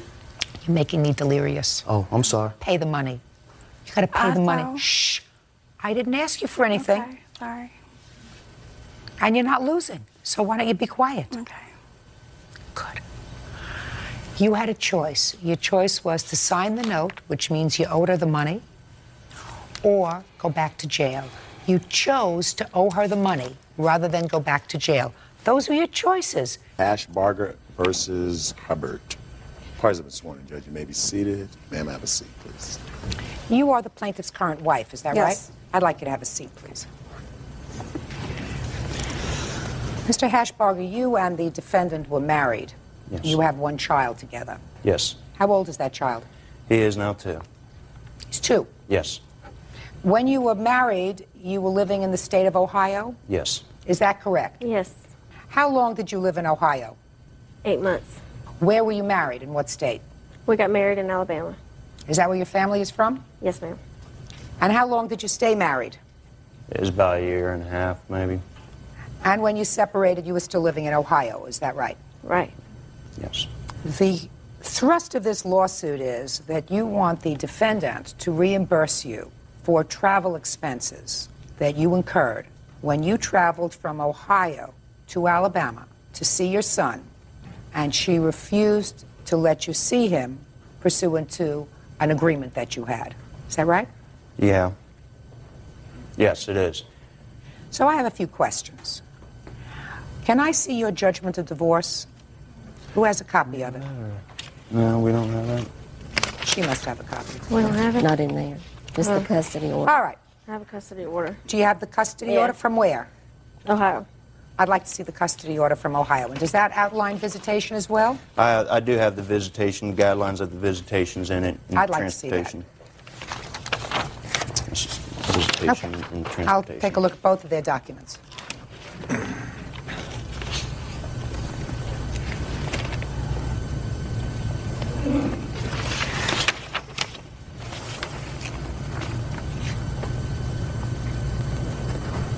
Okay, so you're supposed to have the child half the summer. Yes. And it also states on there that for the transportation, that for the parent who is picking the child up is responsible for the transportation as receiving the child. Okay. First of all, did you consent to her moving from Ohio to Alabama? No, I did not. And when did she make the request to leave Ohio to go to Alabama? Of the court? August August of 2000 or 1999? 99. Is that right? That's right. When was your divorce granted? It was filed a month before, in July of 99. So why did you make the request to move a month after your divorce? If I remember, it was the beginning of September. It was August 4th. August 4th is whenever. Anyways, I wrote the judge a letter, and in here's in our guidelines saying about moving. Let me see it, please. But I was having financial hardship, and I had no choice but to move. I couldn't live up there. And I wrote the judge a letter, and I also told Eric, and I gave him a letter telling him I was moving. Now, Well, see, Your Honor, also, she was staying with her mother in a house that they rented or supposedly purchased in the student. I'm going to ask a couple of questions because there are several things that are relevant to me. When did you separate? I know when you were divorced. When did you separate? How old was the child? He is 1. No. So you were separated? No, he wasn't. 7 months. 7 months, Your Honor, and it was March 3rd. Okay. So the child was 7 months when you separated. You were both at that point living in Ohio. Yes. And you didn't leave until sometime in August or September to go to Alabama? The end of September, I moved. From March of 1999 to the end of September of 99, did you see your son, sir? There was a period whenever we first split up that I did have custody of him. Right after you separated, are you saying to me that your son was with you? Yes. For how long? It was up until we went back to court for the visitation. Which was when? I don't know what the exact... He had him for 5 weeks. 5 weeks. So that brings us into April or May. Is that right? Yep. And after that, you had your son with you. Right. Now, when you had your son with you for the next several months while you were still in Ohio, did you visit him? There for a while, she did not let me visit him until I was able to get a court order to see him again. And when was that? That was a couple weeks after she ended up getting the custody back. And after that, did you in fact see him? Yes, I did, Your Honor. How often? It was every other weekend is what my visitation was granted to me, and I ended up seeing him. I think it was, twice I got to see him. The second time, whenever I did see him, that was whenever she packed up and left, and she ended up cutting my visitation off short. You mean packed up and left for Alabama? Alabama. He also got him for 1 day each week. He got him for 1 day for 3-hour visit. For 3 hours. And he did see him? Right. I would like you to explain to me, I see some of it in your papers, but I would like you to explain to me why you did not allow your son's father to take him for visitation when he came to Alabama for that part of the summer. In August of '99, we were at the pediatrician's office. Eric and his now wife met us there, and he informed me that he was going to keep Preston, which is our son, keep him for an extra 2 weeks.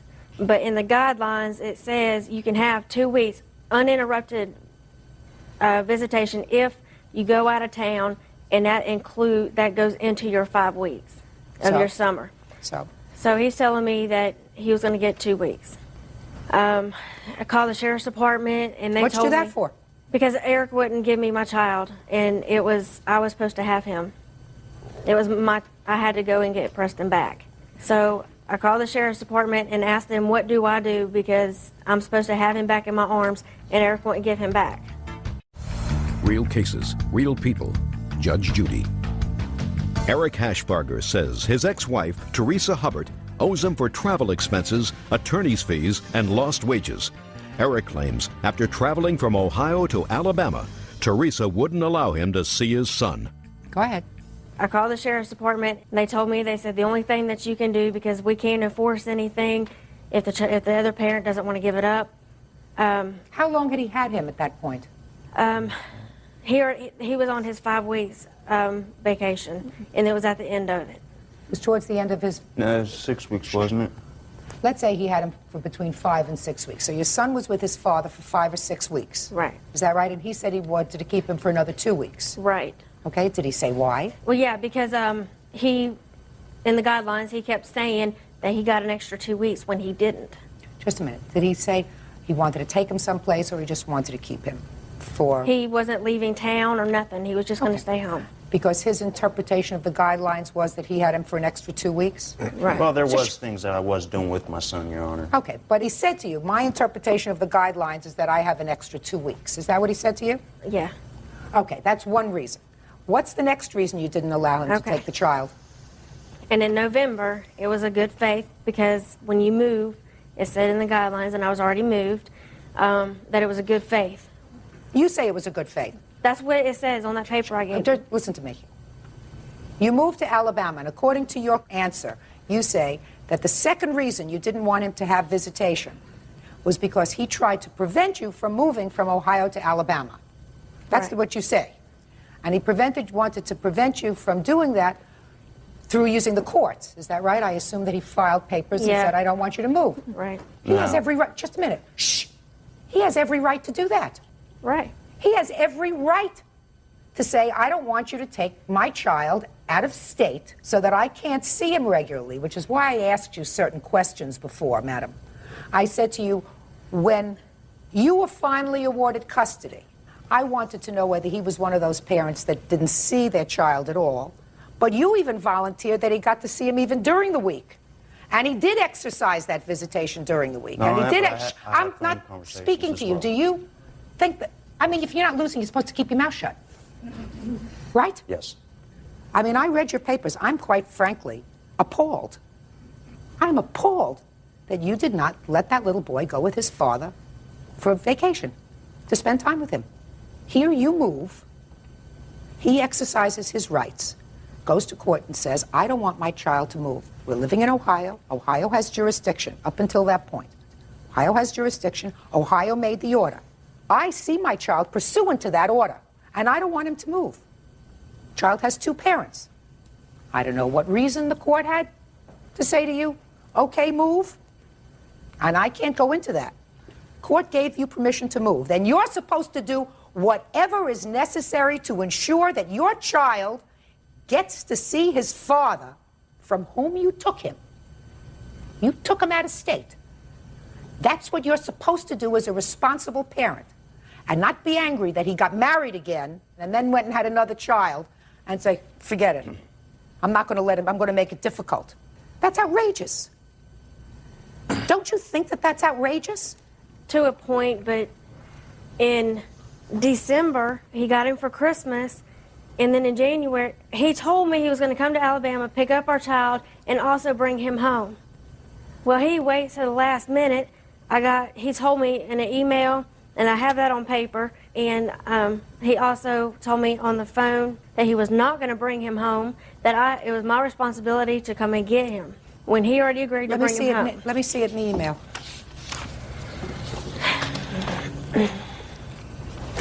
It's basically, see, it's on the first and on the last page.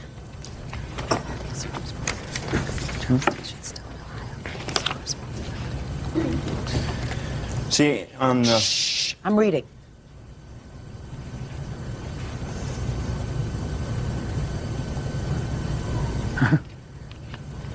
This man sounds, based upon these emails that you gave me, as a most responsible, indulgent ex-husband under the circumstances. I'm going to read you parts of it, not just the parts that you underlined.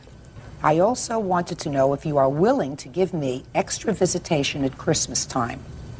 You know, most of my time will be spent picking Preston up in Alabama and dropping him back off. I would really appreciate it if you would give me an extra week or two. I know this seems like a long time, but I probably won't be able to see him again until the summer vacation. It would mean a lot to me if we could spend some extra time together. That sound bad to you? Sounds very fair to me. Right? Then in the next email he sends to you, I sent you a letter as soon as I got back to Alabama. The letter states that according to the guidelines, you are responsible for coming back to Ohio to pick Preston up. Is that right? Right. Okay. Since you are, and then he goes on to say, so you're responsible for going back to Ohio, which seems very fair to me since you're the one who moved from Ohio to Alabama. He's going to come and pick him up. Sounds very fair that you got to go and get him.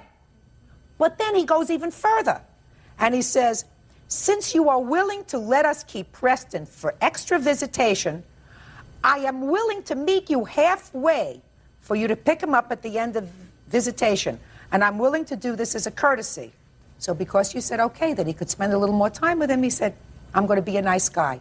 So far, I don't see anything terrible. Do you? No. Okay. I want you to tell me what happened. Well, he ended up getting his visitation. Just a second. I want you to tell me what happened the summertime when he came down to pick up Preston from your house. What did you do? He was told not to even come down there. Who told him? I did. You have no right to tell him. My lawyer, my attorney, told me. You have no right to tell him. Your child has rights. Your child has a right to have two parents. You chose him as a parent. Your child has a right to see his father, irrespective of the fact that you are angry, annoyed, jealous, vicious, whatever. Your child has the right to see his father. A father who, I might add, was consistent in seeing him before you left. So I'm not talking to you about what your lawyer did. You went to Alabama. You started working immediately to get jurisdiction changed from the state of Ohio to the state of Alabama, which for some bizarre reason you were able to do. Okay. It didn't do it. No, Your Honor. It didn't that went to court and it got denied. Oh, good. So All at least rights are staying in so at least somebody is not asleep at the switch. I want to see. That's another thing, because since the day we got divorced, that's all she says, that she's going to constantly take me back to court. I even got a phone conversation of that on cassette tape. Well, listen to me. She's angry, and maybe somebody hasn't said to her what I'm saying to her, which is, you have a child together, and you know what? You have one child? Right.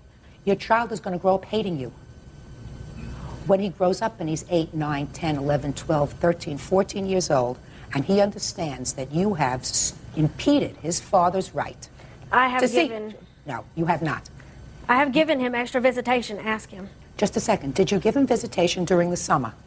Yes, at the end of the summer, he did end up getting his 5 weeks. Well, Your Honor, I had to get a court order. Just a second. When he drove from Ohio to Alabama, did you give him the child? No, I did not. And then the court said you were wrong and gave him visitation. Is that right? Right. Good. Then you are responsible for the extra trip. Let me see your expenses.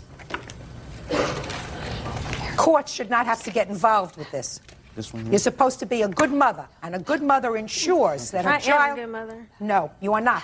If you did not let him take that child when he drove there to take that child out of spite, then you were not being a good parent. You were being a vindictive ex-wife. Well, he there is should a have big never difference. made the trip anyway, because he was told not to come down there, and he went down there anyway. I told him he wasn't going to get the child, and he did it anyway. That's what you did. You told him you're not going to get the child. Why? Was the child going on a camping vacation? Paperwork. You were working on what paperwork?